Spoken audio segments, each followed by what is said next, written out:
ನಿನ್ನೆ ನಾವು ಪುರುಷ ಸೂಕ್ತದ ಮೂರನೆಯ ಮಂತ್ರವನ್ನು ಪ್ರಾರಂಭಿಸಿದ್ದೆವು. ಎರಡನೆಯ ಮಂತ್ರದಲ್ಲಿ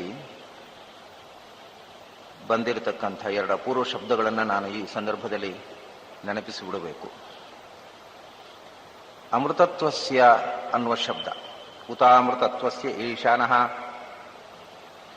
ಅನ್ನತಕ್ಕಂಥ ಪುರುಷ ಶಬ್ದ ಇಲ್ಲೇ ಪ್ರಾರಂಭದಲ್ಲಿ ಬಂದದ್ದು ಅನ್ನೋದನ್ನು ಈ ಮೊದಲೇ ಹೇಳಿದ್ದೆ ನಾನು. ಆಮೇಲೆ ಅಮೃತತ್ವಸ್ಯ ಅನ್ನುವ ಶಬ್ದ ಮತ್ತು ಅನ್ನೇನ ಅನ್ನುವ ಶಬ್ದ, ಈ ಎರಡು ಶಬ್ದಗಳು ಋಗ್ವೇದದಲ್ಲಿ ಪುರುಷ ಸೂಕ್ತದಲ್ಲಿ ಮಾತ್ರ ಬಂದಿದೆ, ಇನ್ನೆಲ್ಲಿಯೂ ಬರಲಿಲ್ಲ. ಎರಡನೇ ಮಂತ್ರದ ಅಪೂರ್ವ ಶಬ್ದ. ಏತಾವಾನ್ ಅಸ್ಯ ಮಹಿಮಾ ಅತೋಜ್ಯಾಯಾಂಶ್ಚ ಪೂರುಷಃ ಪಾದೋಸ್ಯ ವಿಶ್ವಾಭೂತಾನಿ ತ್ರಿಪಾದಸ್ಯಾಮೃತಂದ್ವಿ ಎನ್ನುವಲ್ಲಿ ಏತಾವಾನ್ ಅನ್ನತಕ್ಕಂಥ ಶಬ್ದ ನಿಮಗೆ ಆಶ್ಚರ್ಯ ಆಗ್ಬೋದು, ಋಗ್ವೇದದಲ್ಲಿ ಇನ್ನೊಂದು ಕಡೆ ಬರಲಿಲ್ಲ.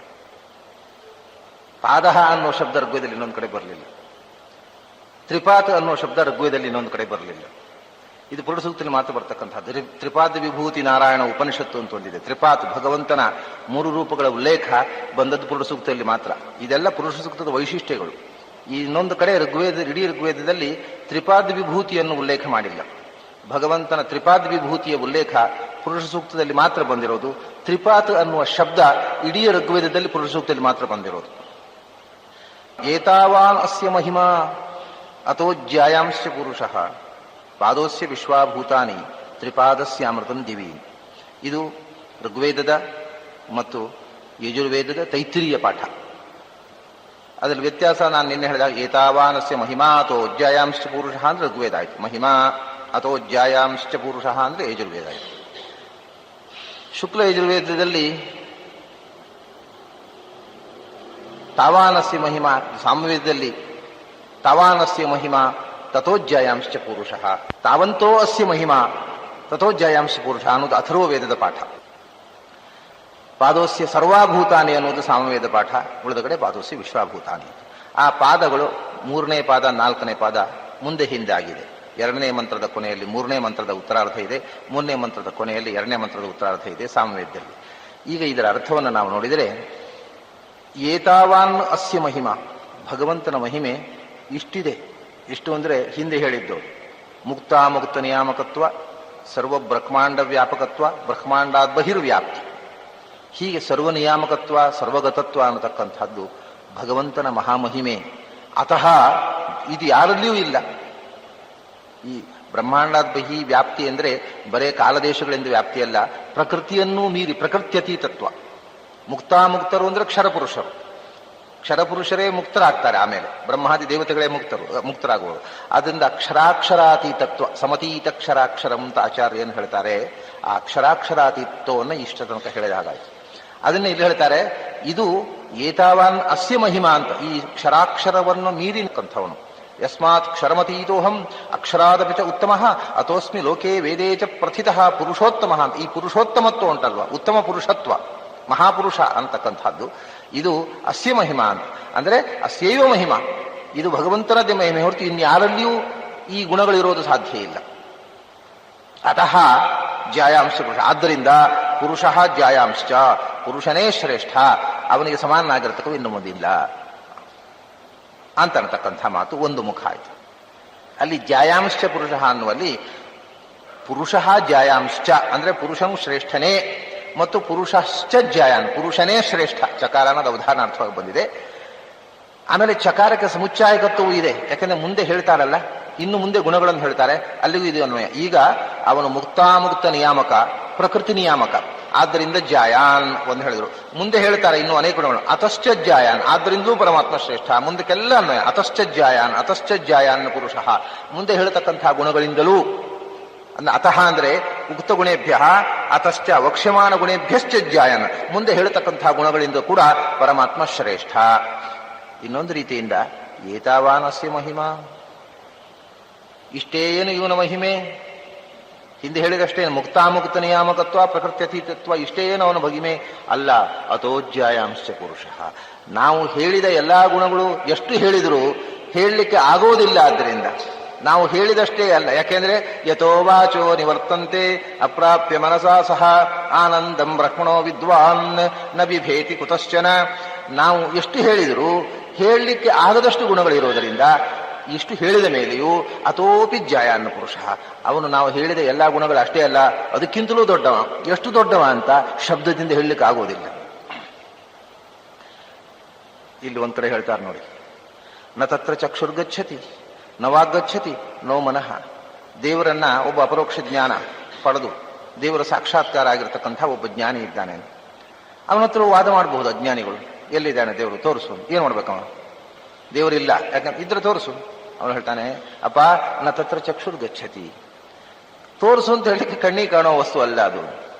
ಅಲ್ಲ ಉಪನ್ಯಾಸ ಮಾಡ್ರಿ, ನವಾಗ್ಗಚ್ಚತಿ, ಹೇಳಿ ಮುಗಿಯುವಂತಹ ವಿಷಯ ಅಲ್ಲ ಅದು. ಮನಸ್ಸಿನಲ್ಲಿ ಕನ್ಸ್ಯೂಮ್ ಮಾಡುವ ಮನಸ್ಸು ಕೂಡ ಪ್ರಾಕೃತವಾದಂತಹ ಮನಸ್ಸು, ಅಪ್ರಾಕೃತವಾದದ್ದನ್ನ, ಅಪೂರ್ಣವಾದ ಮನಸ್ಸು ಪೂರ್ಣವಾದದ್ದನ್ನ ಎಂದು ಪೂರ್ತಿಯಾಗಿ ಗ್ರಹಿಸಲಾರದು. ಹಾಗಾದ್ರೆ ನೀವು ಏನು ಮಾಡಿದ್ದು? ನಿಮಗಾರು ಗೊತ್ತಾಗಿದೆ ಅಲ್ವೋ? ನವಿದ್ಮ, ನನಗೂ ಗೊತ್ತಿಲ್ಲ ಅಂತ. ನವಿದ್ಮ, ನಮಗೆ ಅಪರೋಕ್ಷ ಜ್ಞಾನಿಗಳು ಹೇಳೋ ಮಾತಿದು. ನಮಗೂ ಗೊತ್ತಿಲ್ಲ, ಯಾಕಂದ್ರೆ ಪೂರ ಗೊತ್ತಿದೆ ಅಂತ ಹೇಳಿದ್ರೆ ಭಗವಂತ ತಿಳಿಲಿಲ್ಲ ಅಂತ. ಯಾಕಂದ್ರೆ ಪೂರ ತಿಳಿಲಿಕ್ಕೆ ಸಾಧ್ಯ ಇಲ್ಲದದ್ದೇ ಭಗವಂತ. ಆದ್ರಿಂದ ನಮಗೂ ಗೊತ್ತಿಲ್ಲ. ಅಷ್ಟೇ ಅಲ್ಲ, ಇನ್ನೊಂದು ವಿಷಯ, ನವಿಜಾನಿ ಮಹಾ ಯಥೈತದ ಅನುಶಿಷ್ಯಾತ್. ಇದಕ್ಕೆ ಎರಡರ್ಥ. ಈ ಭಗವತ್ ತತ್ವ ಈ ಪ್ರಪಂಚವನ್ನು ಹೇಗೆ ನಿಯಮನ ಮಾಡ್ತಾ ಇದೆ, ಇದು ಹೇಗೆ ಸೃಷ್ಟಿ ಮಾಡ್ತಾ ಇದೆ, ಹೇಗೆ ಸಂಹಾರ ಮಾಡ್ತದೆ, ಇದರ ಲೀಲೆ ಏನು ಅನ್ನೋದು ಪೂರ್ತಿ ಗುಟ್ಟು ನಮಗೂ ಗೊತ್ತಿಲ್ಲ. ಒಂದು ವಿಷಯ. ಇನ್ನೊಂದು ವಿಷಯ, ನಾನು ಅನುಭವಿಸಿದ್ದೇನೆ. ನಾನು ಧ್ಯಾನದಿಂದ ಭಗವಂತನನ್ನು ಸಾಕ್ಷಾತ್ಕರಿಸಿಕೊಂಡಿದ್ದೇನೆ. ಆದರೂ ನವಿಜಾನೀಮಃ ಯಥೇತದ ಅನುಶಿಷ್ಯ. ಅದನ್ನು ನಿನಗೆ ಅರ್ಥ ಆಗುವಾಗ ಹೇಳೋದು ಹೇಗೆ ನನಗೆ ಗೊತ್ತಿಲ್ಲಪ್ಪ. ಯಾಕೆಂದ್ರೆ ಒಬ್ಬನ ಅನುಭವ ಇಬ್ಬನ್ನು ಕಮ್ಯುನಿಕೇಟ್ ಮಾಡೋದು ಹೇಗೆ? ನನ್ನ ಅನುಭವವನ್ನು ನನಗೆ ಅನುಭವ ಆಗಿದೆ, ಆದ್ರಿಂದ ದೇವರಿದ್ದಾನೆ ಅಂತ ನಿನಗೆ ನಾನು ಮಾತಿನಿಂದ ಹೇಗೆ ಹೇಳೋದು? ಅದು ನನಗೂ ಗೊತ್ತಿಲ್ಲ. ಅಂದ್ರೆ ಏನು ಇದರ ಅರ್ಥ? ಅವರದು ಜ್ಞಾನಿಗಳ ತುಡಿತ ನೋಡಿ. ಶಬ್ದದಿಂದ ಹೇಳಲಿಕ್ಕಾಗದೇ ಇದ್ದದ್ದನ್ನ, ನನ್ನ ಅನುಭವವನ್ನ ನಿನ್ನ ಅನುಭವದ ಅಭಾವದಿಂದ ಡಿನೈ ಮಾಡಬೇಡ. Try to experience it, don't deny my experience through your non experience. ನಿನಗೆ ಅನುಭವ ಇಲ್ಲ ಅನ್ನೋದ್ರಿಂದ ನನ್ನ ಅನುಭವ ಸುಳ್ಳು ಅಂತ ಹೇಳಬೇಡ. ನಿನಗೆ ಅನುಭವ ಇಲ್ಲ ಅಂದ್ರೆ ಬಿಟ್ಟುಬಿಡು. ನನ್ನ ಅನುಭವ ನಿರಾಕರಣೆ ಮಾಡ್ಲಿಕ್ಕೆ ಹೋಗಬೇಡ. ನೀನು ಅನುಭವಿಸಿ ಅದನ್ನ ಸಾಕ್ಷಾತ್ಕಾರ ಮಾಡಿಕೋ. ಆ ದಾರಿಯಲ್ಲಿ ಹೋಗ್ಲಿಕ್ಕೆ ಮಾರ್ಗದರ್ಶನ ಮಾಡಿ ಏನು ಹೊರತು ನಾನು ತೋರಿಸಲಾರೆ ಆ ವಸ್ತುವನ್ನು. ಹೀಗೆ ಹೋದ್ರೆ ಸಾಧನೆ ಮಾಡ್ಲಿಕ್ಕೆ ಬರುತ್ತೆ ಅಂತ ಹೇಳಬಲ್ಲೆ ಹೊರತು ದೇವರು ಅಂದ್ರೆ ಇದು ಅಂತ ನಾನೂ ತೋರಿಸಲಾರೆ. ನಿನಗೆ ಹೇಗೆ ಕನ್ವಿನ್ಸ್ ಮಾಡೋದು ನನಗೂ ಗೊತ್ತಿಲ್ಲ. ಜ್ಞಾನಿಗಳ ಚಟಪಡಿಕೆ ನೋಡಿ. ಅಜ್ಞಾನಿಗಳು ಬಹಳ ಸುಲಭವಾಗಿ ಗೆಲ್ಲಬಹುದು. ದೇವರಿದ್ರೆ ತೋರಿಸ್ರಿ, ಅವ್ರು ತೋರಿಸ್ಲಿಲ್ರಿ, ಅವ್ರಿಗೆ ಗೊತ್ತಿಲ್ಲ ದೇವರು, ಮುಗಿದೋಗ್ರಿ, ಏನ್ ತೋರಿಸೋದು ಹೇಗೆ? ಅದರಿಂದ ಕಣ್ಣಿಗೆ ಕಾಣದ ಸತ್ಯವನ್ನ ತೋರಿಸಿ ನನ್ನ ಕಣ್ಣಿಗೆ ಕಾಣೋದಷ್ಟೇ ಸತ್ಯ, ಉಳಿದದ್ದಿಲ್ಲ ಅಂತ ಹೇಳುವವರು ಬಹಳ ಸುಲಭವಾಗಿ ಗೆಲ್ಲಬಹುದು. ಆದರೆ ಅದು ಸತ್ಯವಾಗಿರೋದಿಲ್ಲ. ಯಾಕೆಂದ್ರೆ ಕಣ್ಣಿಗೆ ಕಾಣುವ ಸತ್ಯಕ್ಕಿಂತ ಕಣ್ಣಿಗೆ ಕಾಣದ ಸತ್ಯವೇ ಅನಂತವಾಗಿದೆ. ಪ್ರಪಂಚವೇ ಕಣ್ಣಿಗೆ ಕಾಣದ ಅನಂತವಾಗಿದೆ, ಭಗವಂತ ಏನು ಬಂತು. ಅದರಿಂದ ಕಣ್ಣಿಗೆ ಕಾಣದ್ದು ಇಲ್ಲ ಅನ್ನುವ ಮೊಂಡು ವಾದ ಮಾಡಿ ನಿನ್ನ ಅನುಭವದ ಬೆಳವಣಿಗೆಗೆ ನೀನೇ ಬೇಲಿ ಹಾಕೋಬೇಡ. ಸತ್ಯವನ್ನು ಅನುಭವಿಸಲಿಕ್ಕೆ ಪ್ರಯತ್ನ ಮಾಡು. ನಮ್ಮ ದಾರಿಯಲ್ಲಿ ಸಾಗು. ಎಷ್ಟು ಚಟಪಟಿಕೆ ಅವರಿಗೆ. ಏನ್ ಮಾಡ್ಬೇಕು? ವಾಕ್ಯಾರ್ಥ ಮಾಡಿ. ನೈಷಾ ತರ್ಕೇಣ ಮತಿರಾಪನೇಯ. ವಾಕ್ಯಾರ್ಥ ಮಾಡಿ ಲಾಜಿಕ್ಕಿನಿಂದ ಇದನ್ನು ಪ್ರೂವ್ ಮಾಡ್ತೇವೆ ಅಥವಾ ಡಿಸ್ಪ್ರೂವ್ ಮಾಡ್ತೇವೆ ಅಂತ ಹೇಳಿದ್ರೆ ಆಗೋದಿಲ್ಲಪ್ಪ. ತರ್ಕದಿಂದ ಆಚೆಗೆ ಹೋಗು, ಅನುಭವದ ನೆಲೆಯಲ್ಲಿ ಇದನ್ನು ಅನುಭವಿಸು ಅಂತ. ಆದ್ರಿಂದ ಇವರು ಹೇಳ್ತಾರೆ ಅಥೋಜ್ಯಾಯಾಂಶ ಪುರುಷ. ನಾವು ಹೇಳಿದಷ್ಟೇ ಅಂತ ತಿಳ್ಕೋಬೇಡ. ನಮ್ಗೆ ಹೇಳಲಿಕ್ಕೆ ಆಗೋದಿಲ್ಲ. ನಾವು ಅನುಭವಿಸಿದ್ದನ್ನು ಹೇಳಲಿಕ್ಕೆ ಆಗೋದಿಲ್ಲ. ನಾವು ಅನುಭವಿಸದೇ ಇರತಕ್ಕ ಅನಂತ ಮುಖಗಳು ಭಗವಂತನದ್ದಿವೆ, ಅದು ಬಿಡು. ನಾವು ಅನುಭವಿಸಿದ್ದನ್ನು ನಿನಗೆ ಹೇಳಲಿಕ್ಕೆ ಆಗುದಿಲ್ಲ ಅಂತ ಹೇಳ್ತಾರೆ ಋಷಿಗಳು. ಅಥೋಜ್ಯಾಯಾಂಶ ಪುರುಷ. ಇದನ್ನ ಏತಾವಾನ್ ಅಂತ ಅನ್ನೋದನ್ನ ಪುರುಷ ಸೂಕ್ತದ ಋಗ್ವೇದ ಮತ್ತು ಯಜುರ್ವೇದದ ಪಾಠದಲ್ಲಿ ಏತಾವಾನ್ ಇಷ್ಟು ಅಂದ್ರೆ ಎಷ್ಟು? ಇಷ್ಟು ಅಂದ್ರೆ ಹಿಂದೆ ಹೇಳಿದಷ್ಟು ಅಂತ. ಹಿಂದೆ ನಾವು ಎಷ್ಟು ಹೇಳಿದ್ದೇವೋ ಅಷ್ಟು.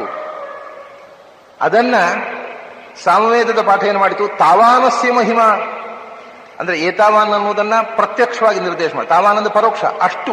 ಇಲ್ಲಿ ಇಷ್ಟು ಅಂತ ಹೇಳಿದ್ರೆ ಅಲ್ಲಿ ಅಷ್ಟು ಅಂತ ಹೇಳಿದೆ. ಯಾಕೆಂದ್ರೆ ಇಷ್ಟು ಅಂತ ಹೇಳೋದು ಶಬ್ದದಿಂದ ಹಿಂದೆ ಉಲ್ಲೇಖ ಮಾಡಿದ್ರಿಂದ ಇಷ್ಟು ಅಂತ. ಅದು ಕೂಡ ನಮ್ಮ ಕಣ್ಣಿಗೆ ಅಥವಾ ನಮ್ಮ ಅನುಭವಕ್ಕೆ ಗೋಚರವಾಗಿ ಪ್ರತ್ಯಕ್ಷವಾಗಿ ಅನುಭವಿಸಿ ಹೇಳುವುದಲ್ಲ, ಅದು ನಮಗೆ ಪರೋಕ್ಷವೇ.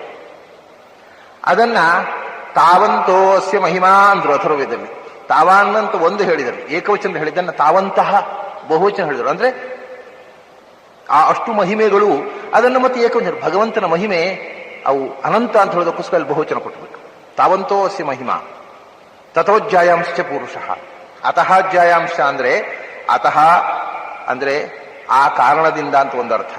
ಅತಃ ಅಂದ್ರೆ ನಮಗೆ ಅನುಭವಕ್ಕೆ ಬಂದಿರತಕ್ಕಂಥ ಈ ಪಾಂಚಭೌತಿಕವಾದ ಪ್ರಪಂಚದಿಂದ ಅವನು ಜ್ಯಾಯಾನ ಶ್ರೇಷ್ಠ. ಯಾಕೆಂದ್ರೆ ಅವನು ಅಪ್ರಾಕೃತ, ಅಪಾಂಚಭೌತಿಕ. ಹೀಗೆ ಒಂದು ಮುಖ. ಇನ್ನೊಂದು ರೀತಿಯಿಂದ ಏತಾವಾನ್ ಅಸ್ಯ ಮಹಿಮಾ, ನಾವು ಕಾಣತಕ್ಕಂಥ ಈ ಪ್ರಪಂಚದ ಮಹಿಮೆ ಅಂದ್ರೆ ಹಿರಿತನ ಬ್ರಹ್ಮಾದಿ ಸಮಸ್ತ ದೇವತೆಗಳದು ಏತಾವಾನ್ ಇಷ್ಟೇ ಸೀಮಿತ. ಆದರೆ ಅವನು ಇವರನ್ನೆಲ್ಲ ಸೃಷ್ಟಿ ಮಾಡಿದ ಭಗವಂತ ಅತಃ ಜಯಾಂಶ್ಚ ಪೌರುಷ. ಹೇಗೆ ಅಂದ್ರೆ ಅದರ ವಿವರಣೆ ಕೊಡ್ತಾರೆ. ಪಾದೋಸ್ಯ ವಿಶ್ವಾಭೂತಾನಿ ತ್ರಿಪಾತ್ ಅಸ್ಯ ಅಮೃತಂ ದಿವಿ. ಅಸ್ಯ ವಿಶ್ವಾಭೂತಾನಿ ಪಾದ, ಭಗವಂತನ ಒಂದು ಪಾದ ಈ ಇಡೀ ಪ್ರಪಂಚದ ಜೀವಜಾತ, 3 ಪಾದ ನಮಗೆ ಕಾಣದೆ ದಿವ್ಯ ಲೋಕದಲ್ಲಿದೆ. ಭಗವಂತನ ಒಂದು ಪಾದ ಅಂದರೆ ಗೀತೆಯಲ್ಲಿ ಕೃಷ್ಣ ಹೇಳ್ತಾನೆ, ಮಮೈವಾಂಶೋ ಜೀವಲೋಕೆ ಜೀವಭೂತ ಸನಾತನಃ. ಅಂದ್ರೆ ಈ ಸಮಸ್ತ ಚರಾಚರಾತ್ಮಕವಾಗಿರತಕ್ಕಂಥ ಭೂತ ಅಂದ್ರೆ ಜೀವಜಾತ, ವಿಶ್ವಾಭೂತಾನಿ ಚರಾಚರಾತ್ಮಕವಾಗಿರತಕ್ಕಂಥ ಸಮಸ್ತ ಪ್ರಪಂಚಗಳು ಅವನ ಪಾದ. ಪಾದ ಅಂತಂದ್ರೆ ನಿಜವಾಗಿ ಪಾದ ಅಂದ್ರೆ 4ನೇ ಅಂಶ ಅಂತ ಅರ್ಥ. ಆ ಅರ್ಥ ಅಲ್ಲ ಇಲ್ಲಿ. ಯಾಕೆಂದ್ರೆ ಪಾದಂ ಷಡ್ಢೋತುರ್ನಗಿಲ ವಿವಿತ್ಸೆ ಅಂತ ಇನ್ನೊಂದು ಕಡೆ ಹೇಳಿದ್ರು. ಅವನನ್ನು ನಾವು ಒಂದು ಪಾದ ಅಂತ ಹೇಳ್ತೇವೆ, ಆದ್ರೆ ಭಗವಂತನ 4ನೇ ಅಂಶ ಅಂದ್ರೆ ಎಷ್ಟು ಅಂತ ಯಾರೂ ಲೆಕ್ಕ ಮಾಡಿದವರಿಲ್ಲ ಅಂತ.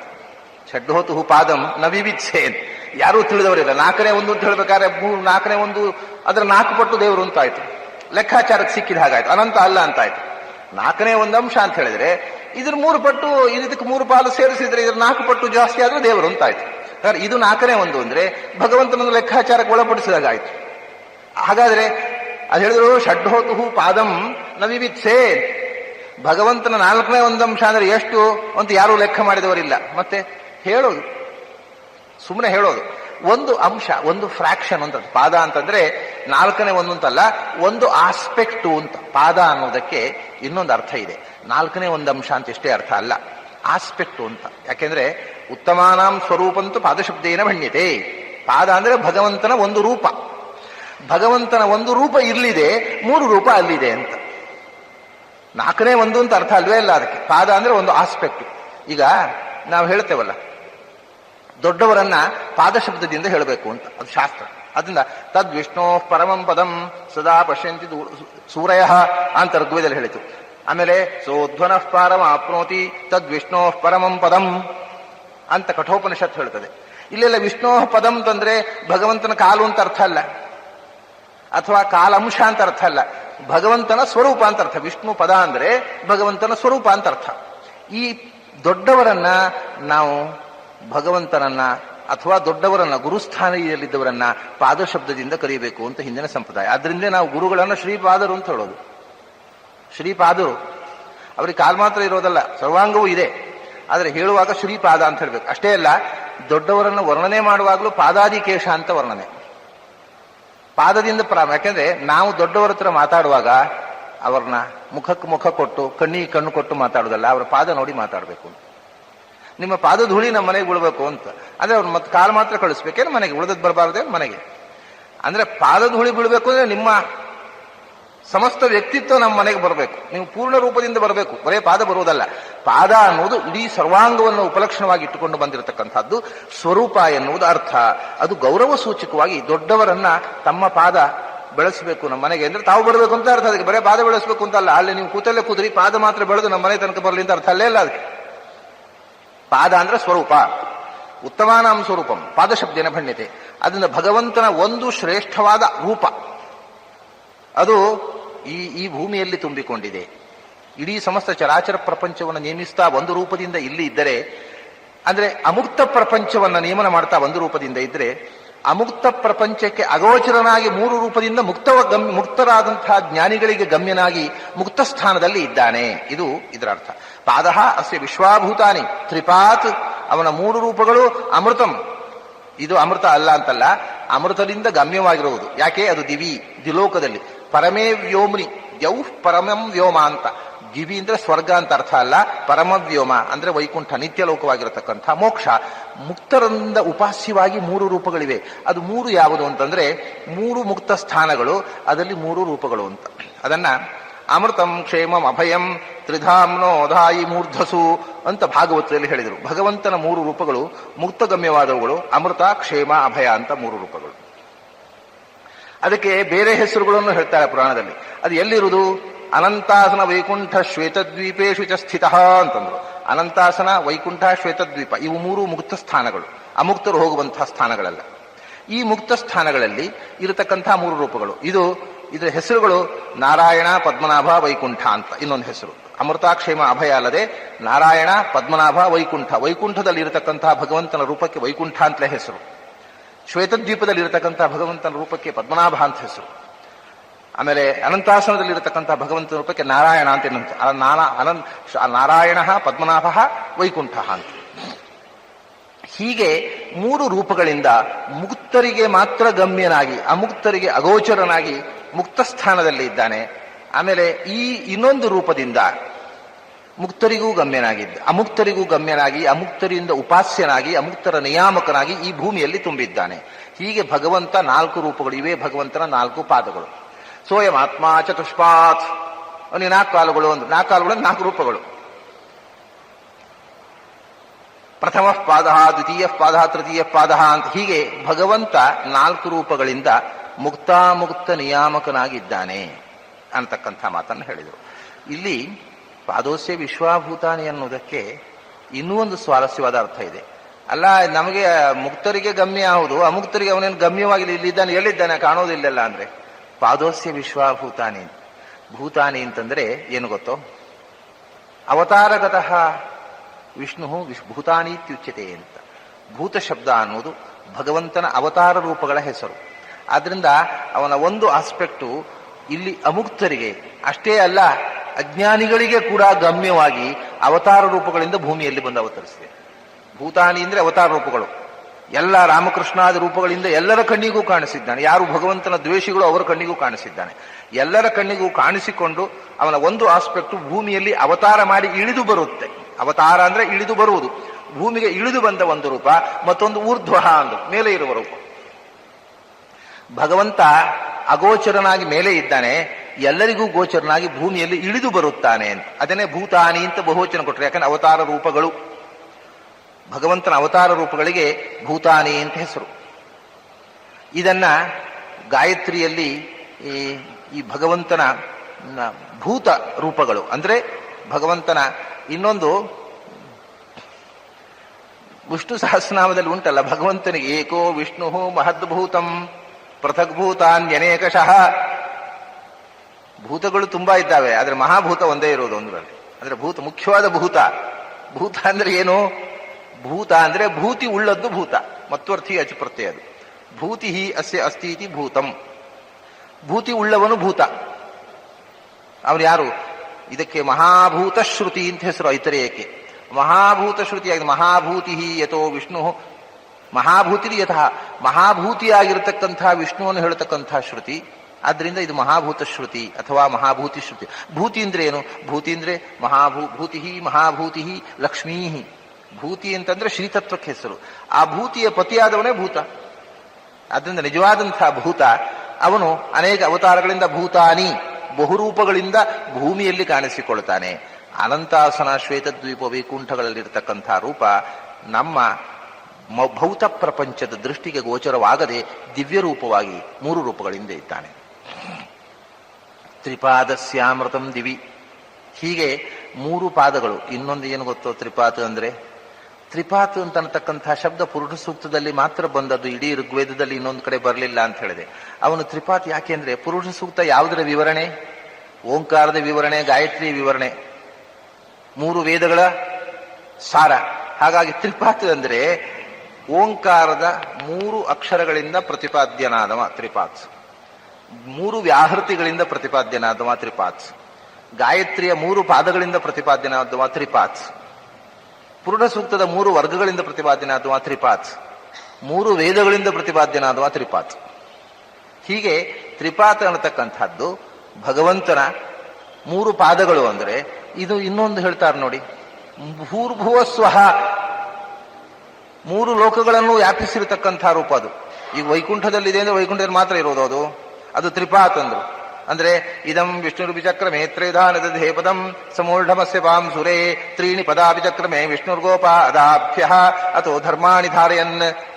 ಮೂರು ಪಾದಗಳಿಂದ ಮೂರು ಲೋಕಗಳನ್ನು ಮೂರು ರೂಪಗಳಿಂದ ಮೂರು ಲೋಕಗಳನ್ನು ವ್ಯಾಪಿಸಿರತಕ್ಕಂಥದ್ದು, ಮೂರು ಲೋಕಗಳನ್ನು ವ್ಯಾಪಿಸಿರುವಂತಹದ್ದು, ಮೂರು ಕಾಲಗಳನ್ನು ವ್ಯಾಪಿಸಿರುವಂತಹದ್ದು, ಮೂರು ವೇದಗಳನ್ನು ವ್ಯಾಪಿಸಿರುವಂತಹದ್ದು, ಮೂರು ವರ್ಗಗಳನ್ನು ವ್ಯಾಪಿಸಿರುವಂತಹದ್ದು, ಗಾಯತ್ರಿಯ ಮೂರು ಪಾದಗಳನ್ನು ವ್ಯಾಪಿಸಿರುವಂತಹದ್ದು, ವ್ಯಾಹೃತಿಯ ಮೂರು ಅಕ್ಷರಗಳಿಂದ ಪ್ರತಿಪಾದ್ಯವಾದ್ದು, ಓಂಕಾರದ ಮೂರು ಅಕ್ಷರಗಳಿಂದ ಪ್ರತಿಪಾದ್ಯವಾದ್ದು.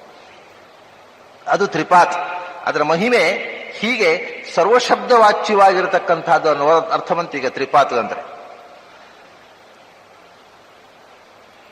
ಅಷ್ಟೇ ಅಲ್ಲ, ಭಗವಂತನನ್ನ ಶಬ್ದ ವಾಂಗ್ಮಯದ ರೂಪದಿಂದ ವರ್ಣನೆ ಮಾಡುವಾಗ ಏನು ಹೇಳ್ತಾರೆ ಶ್ರುತಿಯಲ್ಲಿ? ಚತ್ವಾರಿ ಶೃಂಗ ತ್ರಯೋ ಅಸ್ಯ ಪಾದಾಹ, ಅಲ್ಲಿಯೂ ತ್ರಿಪಾತ್ ಬಂತು ನೋಡಿ. ಚತ್ವಾರಿ ಶೃಂಗ, ಭಗವಂತನಿಗೆ 4 ಕೋಡುಗಳು. ತ್ರಯೋ ಅಸ್ಯ ಪಾದಾಹ, 3 ಕಾಲುಗಳು. ಅಲ್ಲೂ 3 ಕಾಲು ಅಂತ ಹೇಳ್ತಾರೆ. ತ್ರಿಪಾತ್. ದ್ವೇ ಶೀರ್ಷೆ, 2 ತಲೆ. ಸಪ್ತ ಹಸ್ತಾಸೋ ಸ್ಯ, 7 ಕೈಗಳು. ಇದು ಒಂದು ವಿಚಿತ್ರವಾದಂಥ ರೂಪ ಅಲ್ವಾ? 4 ಕೋಡು, 2 ತಲೆ. 2 ತಲೆ ಇದ್ಮೇಲೆ ಒಂದೊಂದು ಕೋಡು ಒಂದೊಂದು ತಲೆಗೆ 2 ಕೋಡು, 4 ಕೋಡು ಸರಿ. ಆದರೆ ಕಾಲು 3. ತ್ರಯೋಬಾ ಚತ್ವಾರಿ ಶೃಂಗ ತ್ರಯೋ ಅಸ್ಯ ಪಾದಾಹ. ಆಮೇಲೆ ಕೈಗಳು 7. ಅಂದ್ರೆ ಏನರ್ಥ? ಭಗವಂತ 4 ಕೋಡುಗಳು ಅಂತಂದ್ರೆ, ಕೋಡು ಅಂದ್ರೆ ಯಾವಾಗಲೂ ಶೃಂಗಗ್ರಾಹಿಕೆ ಅಂತ, ತೋರಿಸಲಿಕ್ಕೆ ಸಾಧನ, ಭಗವಂತನನ್ನು ತೋರಿಸುವಂತಹ ಮಾರ್ಗದರ್ಶಿ ಆಗಿರತಕ್ಕಂಥ ಯಾವುದು? 4 ವೇದಗಳೇ. 4 ವೇದಗಳೇ 4 ಕೋಡುಗಳು. ಆ ವೇದಗಳಲ್ಲಿ ಬರತಕ್ಕಂತಹ ತ್ರಯೋ ಅಸ್ಯ ಪಾದಾಹ ಅಂದ್ರೆ ಇದೆ ಅಮೃತ ಕ್ಷೇಮ ಅಭಯ ಅನ್ನತಕ್ಕಂಥ 3 ಪಾದಗಳು, ಅಥವಾ ಎಚ್ಚರ ಕನಸು ನಿದ್ರೆ ವಿಶ್ವ ತೈಜಸ ಪ್ರಾಜ್ಞ ಅನ್ನುವಂಥ 3 ಪಾದಗಳು. ಅಷ್ಟೇ ಅಲ್ಲ, ತ್ರಯೋ ಅಸ್ಯ ಪಾದಾಹ ಅಂತಂದ್ರೆ ಅಲ್ಲಿ ಇನ್ನೊಂದು ಅರ್ಥ ಏನಂದ್ರೆ, ಶಬ್ದದಲ್ಲಿ ಒಂದು ಶಬ್ದಕ್ಕೆ ಒಟ್ಟಿಗೆ 3 ವಚನಗಳಿರುವುದು. ಏಕವಚನ, ದ್ವಿವಚನ, ಬಹುವಚನ. ಇದು ಬೇರೆ ಭಾಷೆಗಳಲ್ಲಿ ಇಲ್ಲ, ಏಕವಚನ ಬಹುವಚನ ಮಾತ್ರ ಇರುವುದು. ಪ್ರಾಚೀನ ಭಾಷೆಗಳಲ್ಲಿ, ಉದಾಹರಣೆಗೆ ಪಾಶ್ಚಾತ್ಯರಲ್ಲೂ ಲ್ಯಾಟಿನ್ ಭಾಷೆಯಲ್ಲಿ 3 ವಚನ ಇದೆ, ನಮ್ಮಲ್ಲೂ ಪ್ರಾಚೀನ ಭಾಷೆಯಲ್ಲಿ 3 ವಚನ ಇದೆ. ಹಳೆಯ ಕಾಲದಲ್ಲಿ 3 ವಚನಗಳನ್ನ ಭಾಷೆಗಳಲ್ಲಿ ಬಳಸ್ತಿದ್ರು. ಆನಂತರ ಕಷ್ಟ ಆಗುತ್ತೆ ಅಂತ 2 ವಚನ, ಏಕವಚನ ಬಹುವಚನ ಮಾಡಿದ್ರು, ದ್ವಿವಚನ ಬಿಟ್ಬಿಟ್ರು. ತ್ರಯೋ ಅಸ್ಯ ಪಾದಾಹ ಅಂದ್ರೆ 3 ವಚನಗಳು, 4 ವೇದಗಳು. ವೇದಗಳಲ್ಲಿ ಬರತಕ್ಕ ಶಬ್ದಕ್ಕೆ 3 ಮುಖಗಳು, ಏಕವಚನದಿಂದ ಬರುತ್ತೆ, ದ್ವಿವಚನದಿಂದ ಬರುತ್ತೆ, ಬಹುವಚನದಿಂದ ಬರುತ್ತೆ. ಅದು 3 ಭಗವಂತನ ರೂಪಗಳೇ ಅಂದ್ರು. ಏಕವಚನದಲ್ಲಿ ಬಂದ್ರು ಭಗವಂತ ಏಕ, ಒಬ್ಬನೇ, ಇಬ್ಬರು ದೇವರಿಲ್ಲ, ಆದ್ರಿಂದ ಭಗವಂತನ ಹೆಸರು. ದ್ವಿವಚನದಲ್ಲಿ ಬಂದ್ರೆ ಆತ್ಮ ಅಂತರಾತ್ಮೇತಿ ಹರಿಹಿ ಏಕ ಏವ ದ್ವಿಧಾ ಸ್ಥಿತಃ, ಅವನು ಆತ್ಮ ಅಥವಾ ಅವನು ಹೊರಗಿನಿಂದ ವ್ಯಾಪ್ತನಾಗಿದ್ದಾನೆ, ಒಳಗಿನಿಂದ ಅಂತರ್ಯಾಮಿಯಾಗಿದ್ದಾನೆ. ಇದು 2 ರೂಪಗಳು. ಆದ್ರಿಂದ ಅವನು ಅಣೋರಣೀಯ ಅನ್ನಾದ ರೂಪ, ಮಹತೋ ಮಹೀಯ ಅನ್ನಾದ ರೂಪ, 2 ರೂಪ ತಗೊಂಡು ದ್ವಿವಚನ. ಅದೇ ದ್ವೇ ಶೀರ್ಷೆ ಎಂದದ್ದು. ಒಳಗಿರತಕ್ಕ 1 ರೂಪ, ಹೊರಗಿರತಕ್ಕ 1 ರೂಪ, 2 ಶೀರ್ಷಗಳು. ಆ ಬಹುವಚನ ಬಂದ್ರೆ ಪರಮಾತ್ಮನೇ ಸತತಂ ಏಕರೂಪಿಣೇ ಬಹುರೂಪಿಣೆ ಶತರೂಪಿಣೆ ದಶ ಸಹಸ್ರ ರೂಪಿಣೆ, ಅವನ ಅನಂತ ರೂಪ, ಅವನು ಬಹುರೂಪ. ಆದ್ರಿಂದ ಒಂದೊಂದು ವಸ್ತುವಿನಲ್ಲಿಯೂ ತತ್ತದ್ದು ವಸ್ತುವಿನಲ್ಲಿ ತತ್ತದ್ ರೂಪನಾಗಿದ್ದಾನೆ, ಅನಂತ ವಸ್ತುಗಳಲ್ಲಿ ಅನಂತ ರೂಪದಿಂದಿದ್ದಾನೆ. ಅದರಿಂದ ಬಹುವಚನ. ಹಾಗಾಗಿ ತ್ರೀಣಿ ಪಾದ, ತ್ರಯೋ ಅಸ್ಯ ಪಾದಾಹ ಅಂದ್ರೆ ಅವನು ಏಕವಚನದಿಂದಲೂ ಪ್ರತಿಪಾದ್ಯ, ದ್ವಿವಚನದಿಂದಲೂ ಪ್ರತಿಪಾದ್ಯ, ಬಹುವಚನದಿಂದಲೂ ಪ್ರತಿಪಾದ್ಯ. ಯಾಕಂದ್ರೆ ಅವನಿಗೆ ಏಕರೂಪನೂ ಹೌದು, ದ್ವಿರೂಪನೂ ಹೌದು, ಬಹುರೂಪನೂ ಹೌದು. ದ್ವೇ ಶೀರ್ಷೆ, ಮುಖ್ಯವಾಗಿ ಅವನು ಅಣೋರಣೀಯಾನ್ ಮಹತೋ ಮಹ್ಯಾನ್ 2 ಶೀರ್ಷಗಳು. ಆಮೇಲೆ ಸಪ್ತ ಹಸ್ತಾಸೋ ಅಸ್ಯ, 7 ಕೈಗಳು ಅವನಿಗೆ. 7 ಕೈಗಳು ಅಂದ್ರೆ 7 ಕೈಗಳು ಅಂದ್ರೆ 7 ವಿಭಕ್ತಿಗಳು. ಮತ್ತೆ ಒಂದು ಶಬ್ದಕ್ಕೆ ಅಂದ್ರೆ 3 ವಚನಗಳು, 7 ವಿಭಕ್ತಿಗಳು. ಪ್ರಥಮಾದಿಂದ ಸಪ್ತಮಿ ತನಕ 7 ವಿಭಕ್ತಿಗಳು. 7 ವಿಭಕ್ತಿಗಳಿಂದಲೂ ಪ್ರತಿಪಾದ್ಯ ಅವನೇ. ಭಾಗವತದಲ್ಲಿ ಹೇಳ್ತಾರೆ ಏನು, ಒಂದು ಕಡೆ ಯಹ ಯಂ ಏನಚ ಯಸ್ಯ ಯಸ್ಮೈ, ಯೋ ಯಂ ಯತಃ ಏನಚ ಯಸ್ಯ ಯಸ್ಮೈ, ಯಹ ಯಂ ಏನ ಯತಃ ಯೋ ಯಂ ಯತಃ ಏನಚ ಯಸ್ಯ ಯಸ್ಮೈ ಯಸ್ಮಿನ್ನಿದಂ. ಎಲ್ಲಾ ವಿಭಕ್ತಿಗಳನ್ನು ಹೇಳಿದ್ರೆ ಅಂತಹ ಪರಮಾತ್ಮನೇ ನಮಸ್ಕಾರ ಅಂತ. ಯಾವ ವಿಭಕ್ತಿಯಿಂದ ಹೇಳಿದ್ರು ಅವನದ್ದೇ ಆಗೋದು ನಾಮ, ಇನ್ನೊಬ್ಬರಿಗೆ ಆಗುದಿಲ್ಲ. ಯಹ ಅಂದ್ರೆ ಅವನೇ, ಯಂ ಅಂದ್ರು ಅವನೇ, ಏನ ಅಂದ್ರು ಅವನೇ, ಯಸ್ಮೈ ಅಂದ್ರು ಅವನೇ, ಯಸ್ಮಾತ್ ಅಂದ್ರು ಅವನೇ, ಯಸ್ಮಿನ್ ಅಂದ್ರು ಅವನೇ, ಯಸ್ಯ ಅಂದ್ರು ಅವನೇ. ಸಪ್ತ ವಿಭಕ್ತಿಗಳು, 3 ವಚನಗಳು, ಇದೆಲ್ಲವೂ ಕೂಡ ಭಗವಂತನ ಪರವಾಗಿಯೇ ಇರತಕ್ಕಂಥದ್ದು. ಅಂದ್ರೆ ಏನು, ತ್ರಿಪಾತ್ ಅನ್ನೋದರಿಂದ ಸರ್ವಶಬ್ದ, ಸರ್ವ ವಿಭಕ್ತಿ, ಸರ್ವಲಿಂಗ, ಸರ್ವವಚನ ಸಮನ್ವಯ ಮಾಡಿದ ಹಾಗಾಯ್ತು. ಇದು ನಾವು ತ್ರಿಪಾತ್ ಅನ್ನೋ ಶಬ್ದದಿಂದ ಅನುಸಂಧಾನ ಮಾಡಬೇಕಾದಂತಹ ಅರ್ಥ. ಆಮೇಲೆ ತ್ರಿಪಾತ್ ಅಂದ್ರೆ ತ್ರಿಧಾ ಬದ್ಧ ಅಂತ ಇನ್ನೊಂದು ಅರ್ಥ ಹೇಳಿದರು. 7 ಕೈಗಳು ಅವನು 3 ಕಡೆ ಕಟ್ಟಿ ಹಾಕಿದ್ದಾರೆ. ಯಾರವ? ವೃಷಭ, ಅವನು ಪುರುಷ ವೃಷಭ, ಪುರುಷ ಶ್ರೇಷ್ಠ. ಈ ಎತ್ತು, ಅಲ್ಲಿ ಎತ್ತು ಅಂತ ಹೇಳ್ತಾರೆ. ಎತ್ತು ಇದು ನೋಡಿ ಎಷ್ಟು ಸುಂದರವಾಗಿದೆ. ಇದು ಒಂದು ಕಾವ್ಯ. ಇದನ್ನು ಕವಿತೆಯಾಗಿ ನೋಡಿದ್ರೆ ಎಷ್ಟು ಚಂದ. ನಮ್ಮ ಮನೆಯಲ್ಲಿ ಒಂದು ಎತ್ತು ಇದೆ, ಅದಕ್ಕೆ ಗೂಳಿ. ಆ ಗೂಳಿಗೆ 4 ಕೋಡುಗಳು, 2 ತಲೆ, 3 ಕಾಲು, 7 ಕೈ, ಅಂಥ ಗೂಳಿ. ಆ ಗೂಳಿಯನ್ನು ನಾವು ಏನ್ ಮಾಡಿದ್ದೇವೆ? ತ್ರಿಧಾಬದ್ಧ. ಅದು ಭಯಂಕರ ಗೂಳಿ, ಅದು ಓಡಿ ಹೋಗಬಾರದು ಅಂತ 3 ಕಡೆ ಕಟ್ಟಿ ಹಾಕಿದ್ದೇವೆ. ಅದನ್ನ ಒಂದೇ ಹಗ್ಗ ಹಾಕಿದ್ರೆ ಕಿತ್ಕೊಂಡು ಹೋಗುತ್ತೆ ಅದು. ಅದಕ್ಕೆ ತ್ರಿಧಾಬದ್ಧ 3 ಕಡೆ ಕಟ್ಟಿ ಹಾಕಿದ್ದೇವೆ. ಅದು ಕಟ್ಟಿ ಹಾಕಿದ್ದಾರೆ, ಬಿಡಿಸ್ಕೊಳ್ಳಿಕ್ಕಾಗದೆ ಅದು ರೌರವೀತಿ ಕೂಗ್ತಾ ಇದೆ ಅಂತೆ, ಗಟ್ಟಿಯಾಗಿ ಕೂಗ್ತಾ ಇದೆ. ಏನ್ ಕೂಗ್ತಾ ಇದೆ? ಮಹೋ ದೇವೋ ಮರ್ತ್ಯಾಂಗ್ ಆವಿವೇಶ. ದೇವರು ಮಹಾದೇವ, ಆ ಮಹಾದೇವ ಮರ್ತ್ಯರ ಮೇಲೆ ಪ್ರವೇಶ ಮಾಡಿ, ಮರ್ತ್ಯರೊಳಗೆ ಪ್ರವೇಶ ಮಾಡಿದ್ದಾನೆ ಅಂತ ಅದು ಕೂಗ್ತಾ ಇದೆ ಅಂತ, ಸಾರ್ತಾ ಇದೆ ಅಂತ. ಅಂದ್ರೆ ಏನಪ್ಪಾ, ನಾನು ನಿಮ್ಮೊಳಗೆ ಅಂತರ್ಯಾಮಿ ಆಗಿದ್ದೇನೆ ಅಂತ ಹೇಳ್ತಾ ಇದ್ದಾನೆ ಅವ. ನಮ್ಗೆ ಕೇಳ್ತಾ ಇಲ್ಲ ಆ ಧ್ವನಿ. ವೇದ ಸಾರ್ತಾ ಇದೆ, ನಮಗೆ ಅರ್ಥ ಆಗ್ತಾ ಇಲ್ಲ. 3 ಕಡೆ ಗಟ್ಟಿ ಹಾಕಿದ್ದು ಅಂದ್ರೆ ಇನ್ನೊಂದು ಏನು? 3 ಕಡೆ ಅಂದ್ರೆ ಭಾಷೆಗೆ 3 ಬಂಧನ ಇರೋದು. ಒಂದು ಭೂತಕಾಲ, ಒಂದು ವರ್ತಮಾನ ಕಾಲ, ಒಂದು ಭವಿಷ್ಯತ್ ಕಾಲ. ನಾನು ನಿನ್ನೆ ಹೋಗಿದ್ದೆ, ಇದು ಒಂದು. ಇವತ್ತು ಹೋಗ್ತಾ ಇದ್ದೇನೆ, ನಾಳೆ ಹೋಗ್ಲಿಕ್ಕಿದೆ. 3 ಬಿಟ್ಟು ಇನ್ನು 4ನೇ ಬಂಧನ ಇಲ್ಲ. ಕಾಲ 3 ಕಾಲದಲ್ಲಿ ಬದ್ಧವಾಗಿದೆ ಭಾಷೆ. ಪಾದೋಸ್ಯ ಇಹ ಅಭವತ್ ಪುನಃ ಅಸ್ಯ ಪಾದ. ಭಗವಂತನ ಒಂದು ರೂಪ, ಒಂದು ಆಸ್ಪೆಕ್ಟು ಇಲ್ಲಿ ಭೂಮಿಯಲ್ಲಿದೆ ಅಂತ ಹೇಳಿದೆವಲ್ಲ ನಾವು. ಅದು ಅಸ್ಯ ಏಕಃ ಪಾದ ಇಹ ಅಭವತ್, ಇಲ್ಲಿ ಆಯಿತು. ಹೇಗೆ ಆಯಿತು?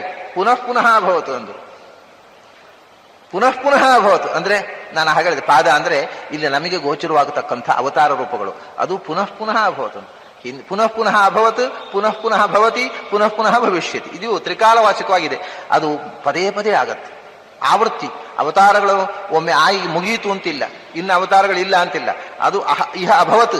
ಈ ಪ್ರಪಂಚದಲ್ಲಿ ಭಗವಂತನ ಒಂದು ಪಾದ ಮತ್ತೆ ಮತ್ತೆ ಕಾಣಿಸಿಕೊಳ್ಳುತ್ತೆ. ಹಿಂದೆ ಕಾಣಿಸಿಕೊಂಡಿದೆ, ಮುಂದೆ ಕಾಣಿಸಿಕೊಳ್ಳುತ್ತೆ, ಈಗಲೂ ಹೀಗೆ ಒಂದು ರೂಪ ಇದು ಕಾಣಿಸಿಕೊಳ್ಳುವ ಅವತಾರ ರೂಪವಾಗಿ.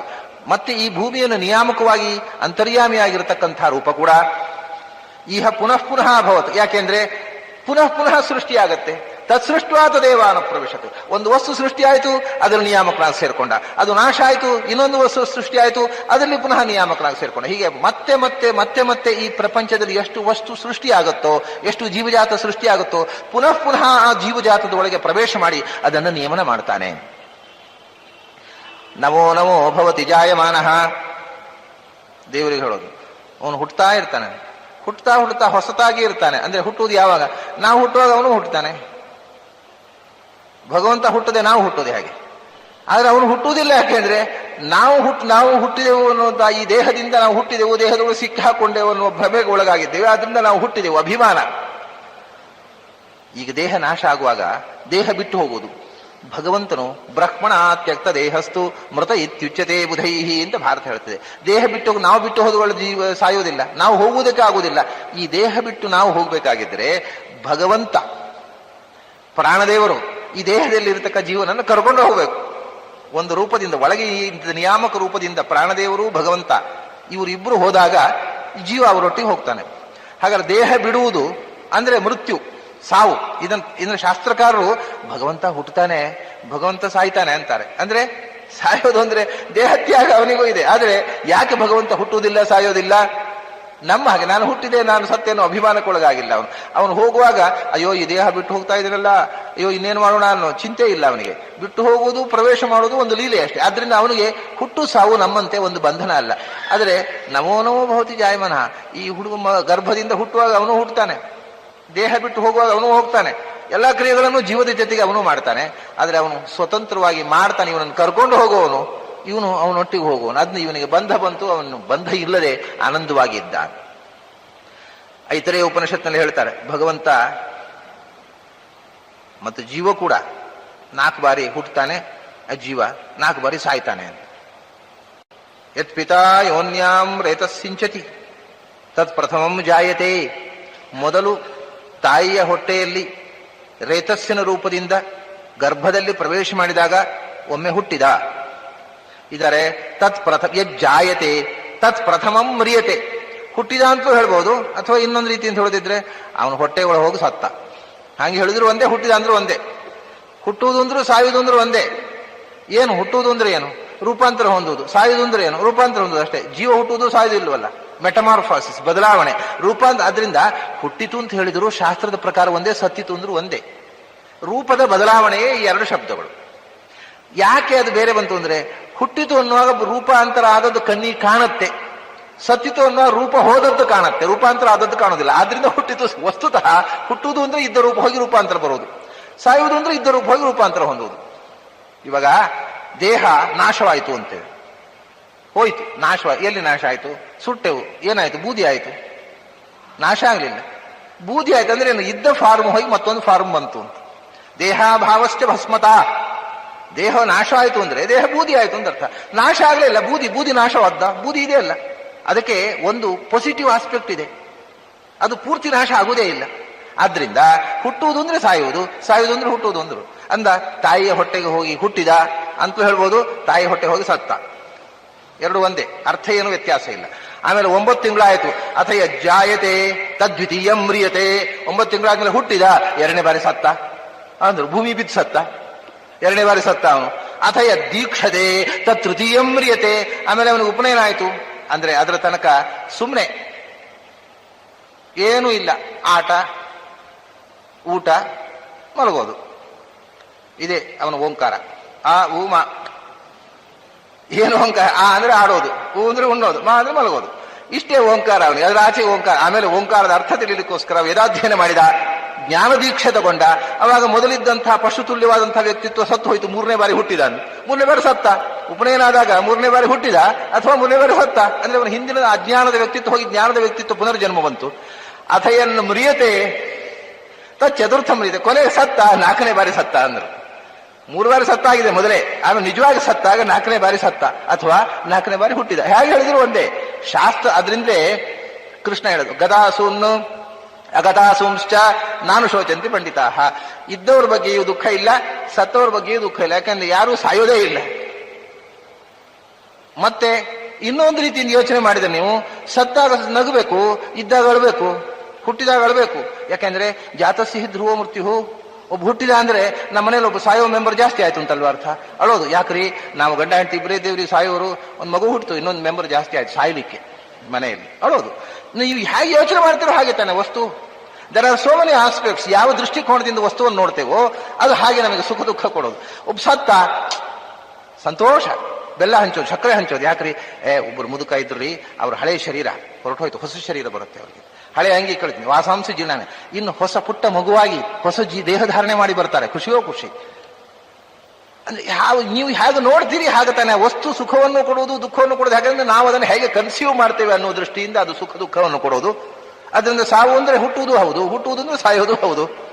ಇದ್ರ ಬಗ್ಗೆ ತಲೆಗೆಡಿಸಿಕೊಳ್ಳುವುದೇನು ಅಂದ್ರೆ, ನಾವು ನೋಡತಕ್ಕ ನಮ್ಮ ಕಣ್ಣಿನ ಕಕ್ಷೆಯ ಒಳಗೆ ಕಾಣುವಷ್ಟನ್ನೇ ಅರ್ಥ ಮಾಡಿಕೊಂಡು ನಾವು ಗೊಂದಲ ಮಾಡಿಕೊಳ್ಳುವುದು. ಅದರ ಆಚೆಗೆ ಹೋಗಿ ನೋಡಿದಾಗ ನಾವು ತಿಳ್ಕೊಂಡಷ್ಟು ಭಯಾನಕವಾಗಿಲ್ಲ ಈ ವಿಷಯ, ಬಹಳ ಸರಳವಾಗಿದೆ. ಹುಟ್ಟುವುದು ಅಂತ ಅನ್ನೋದಕ್ಕೊಂದು ಅರ್ಥವೇ ಇಲ್ಲ, ಸಾಯುವುದು ಅನ್ನೋದಕ್ಕೊಂದು ಬೇರೆ ಅರ್ಥ ಇಲ್ಲ, ಎಲ್ಲ ಪರ್ಯಾಯ ಶಬ್ದಗಳಾಗಿ ಬಿಡ್ತಾವೆ. ಹಾಗಾಗಿ ಭಗವಂತ ಪಾದೋಸ್ಯ ಇಹ ಅಭವತ್ ಪುನಃ, ಇವನು ಹುಟ್ಟುವಾಗ ಇವನ ಜೊತೆಗೆ ಭಗವಂತನು ಹುಡ್ತಾನೆ. ನವೋ ನವೋ ಭವತಿ ಜಾಯಮಾನ, ಹುಡ್ತಾ ಹುಡ್ತಾ ಹೊಸ ಹೊಸದಾಗಿ ಹುಡ್ತಾರೆ. ಅಂದ್ರೆ ಹೊಸ ಹೊಸ ವಸ್ತುವನ್ನು ಸೃಷ್ಟಿ ಮಾಡಿ ಹೊಸ ಹೊಸ ರೂಪ, ಅದಕ್ಕೆ ಅನುಗುಣವಾದ ರೂಪದಿಂದ ಅದರೊಳಗೆ ಪ್ರವೇಶ, ತತ್ತದ್ ರೂಪನಾಗಿ ಅದರೊಳಗೆ ಪ್ರವೇಶ ಮಾಡ್ತಾನೆ. ಪಾದೋಸ್ಯ ಇಹ ಅಭವತ್ ಪುನಃ. ಅಥರ್ವವೇದ ಏನು ಹೇಳಿತು? ತ್ರಿಭಿಃ ಪದ್ಭಿಃ ದ್ಯಾಂ ಆರೋಹತ್, 3 ರೂಪಗಳಿಂದ ದ್ಯುಲೋಕವನ್ನು ಸೇರಿದ, 1 ಪಾದದಿಂದ ಇಲ್ಲಿ ನಿಂತ. ಇದರಲ್ಲಿ ಇದು ನಾವು ವ್ಯಾಪ್ತ ರೂಪದ ಉಪಾಸನೆ. ಇದರಲ್ಲೇ ನಾವು ನೋಡ್ತಕ್ಕಂಥ ಹೃದಯದಲ್ಲಿ ಭಗವಂತರು ಉಪಾಸನೆ ಮಾಡ್ತಕ್ಕಂಥ ಒಂದು ವಿಧಾನವೂ ಉಂಟು. ಅದನ್ನು ಮೊದಲು ಹಿಂಟ್ ಮಾಡಿದ್ದಾರೆ. ಅತ್ಯತಿಷ್ಠದ್ ದಶಾಂಗುಲಂ, 10 ಅಂಗುಲದಲ್ಲಿ ಮೇಲೆ ಕೇರಿ ಈ ದೇಹದಲ್ಲಿ ಭಗವಂತ ತುಂಬಿದ್ದಾನೆ. ಇಲ್ಲಿ ತ್ರಿಪಾತ್ ಅಂದರು, ಇಲ್ಲಿಂದ 1 ಪಾದ, ಇಲ್ಲಿಂದ 2ನೇ ಪಾದ, ಇಲ್ಲಿಂದ 3ನೇ ಪಾದ, ಇದು ತ್ರಿಪಾತ್. ಹೃದಯ ಇದು 1 ಪಾತ್, 10 ಅಂಗುಲಕ್ಕೆ ಒಮ್ಮೆ. ನಾಭಿ ಚಕ್ರದಿಂದ ಹೃದಯದಲ್ಲಿ 1, ಹೃದಯದಲ್ಲಿ ಇರತಕ್ಕಂಥ ರೂಪದಿಂದ ಕಂಠದಲ್ಲಿ ಇರತಕ್ಕಂಥ ರೂಪ 1, ಕಂಠದಿಂದ ಮತ್ತೆ 10 ಅಂಗುಲ ಭ್ರೂಮಧ್ಯದಲ್ಲಿ ಇರತಕ್ಕಂಥ ರೂಪ, ಇದು ತ್ರಿಪಾತ್. ಆ ತ್ರಿಪಾತ್ ಆದವನು ಏನ್ ಮಾಡಿದ? ಊರ್ಧ್ವ ಉದಯಿತು. ಆಮೇಲೆ ದ್ವಾದಶಾಂಗುಲಂ, ಶಿರಸ್ಸಿನಿಂದ 10 ಅಂಗುಲ 12 ಅಂಗುಲ ಎತ್ತರದ ತನಕ ಸಹಸ್ರಾರ ಚಕ್ರದಲ್ಲೂ ತುಂಬಿದ. ಹೀಗೆ ಭಗವಂತ ತ್ರಿಪಾದ ಊರ್ಧ್ವ ಉದಯಿತ್ ಪುರುಷ ಪಾದೋಸ್ಯ ಇಹ ಅಭವತ್ ಪುನಃ. ಅದನ್ನ ಪಾದಸ್ಯ ಇಹ ಅಭವತ್ ಪುನಃ ಅಂದ್ರು ಅಥರ್ವವೇದದಲ್ಲಿ. ಅಂದ್ರೆ ಭಗವಂತನ ಪಾದಸ್ಥಾನೀಯವಾದ ಭಿನ್ನಾಂಶವಾದ ಮಮೈವ ಅಂಶ ಪಾದಸ್ಥಾನೀಯವಾದ ಈ ಜಗತ್ತಿಗೋಸ್ಕರ ಪಾದಸ್ಯ ಕೃತೆ ಪುನಃ ಇಹ ಅಭವತ್, ಮತ್ತೆ ಈ ಭಿನ್ನಾಂಶವಾದ ಜೀವನ ನೇಮಿಸುವುದಕ್ಕೋಸ್ಕರ ಪುನಃ ಸ್ವರೂಪಾಂಶದಿಂದ ಆ ಜೀವನೊಳಗೆ ಅಂತರ್ಯಾಮಿಯಾಗಿ ಪ್ರವೇಶ ಮಾಡಿ. ತಥೋ ವಿಶ್ವಂ ವ್ಯಕ್ರಾಮತ್ ಶಾಸನ ನಶನೇ ಅಭಿ, ಹೀಗೆ ತತಃ ಈ ರೀತಿಯಾಗಿ ಒಳಗೂ ಹೊರಗೂ ಭೂಮಿಯಲ್ಲೂ ಮುಕ್ತ ಸ್ಥಾನದಲ್ಲೂ ಎಲ್ಲ ಕಡೆಯೂ ಎಲ್ಲ ವಸ್ತುವಿನಲ್ಲೂ ತತ್ತದಾಕಾರನಾಗಿ ತತ ವ್ಯಾಪ್ತನಾಗಿ ವಿಶ್ವಂಗ್ ವ್ಯಕ್ರಾಮತ್. ವಿಶ್ವಂಗ್ ಅಂದ್ರೆ ಎಲ್ಲೆಡೆ, ವಿಶ್ವಕ್ ಅಂಚತಿ ಎಲ್ಲೆಡೆ ವ್ಯಕ್ರಾಮತ್ ವ್ಯಾಪಿಸಿದ.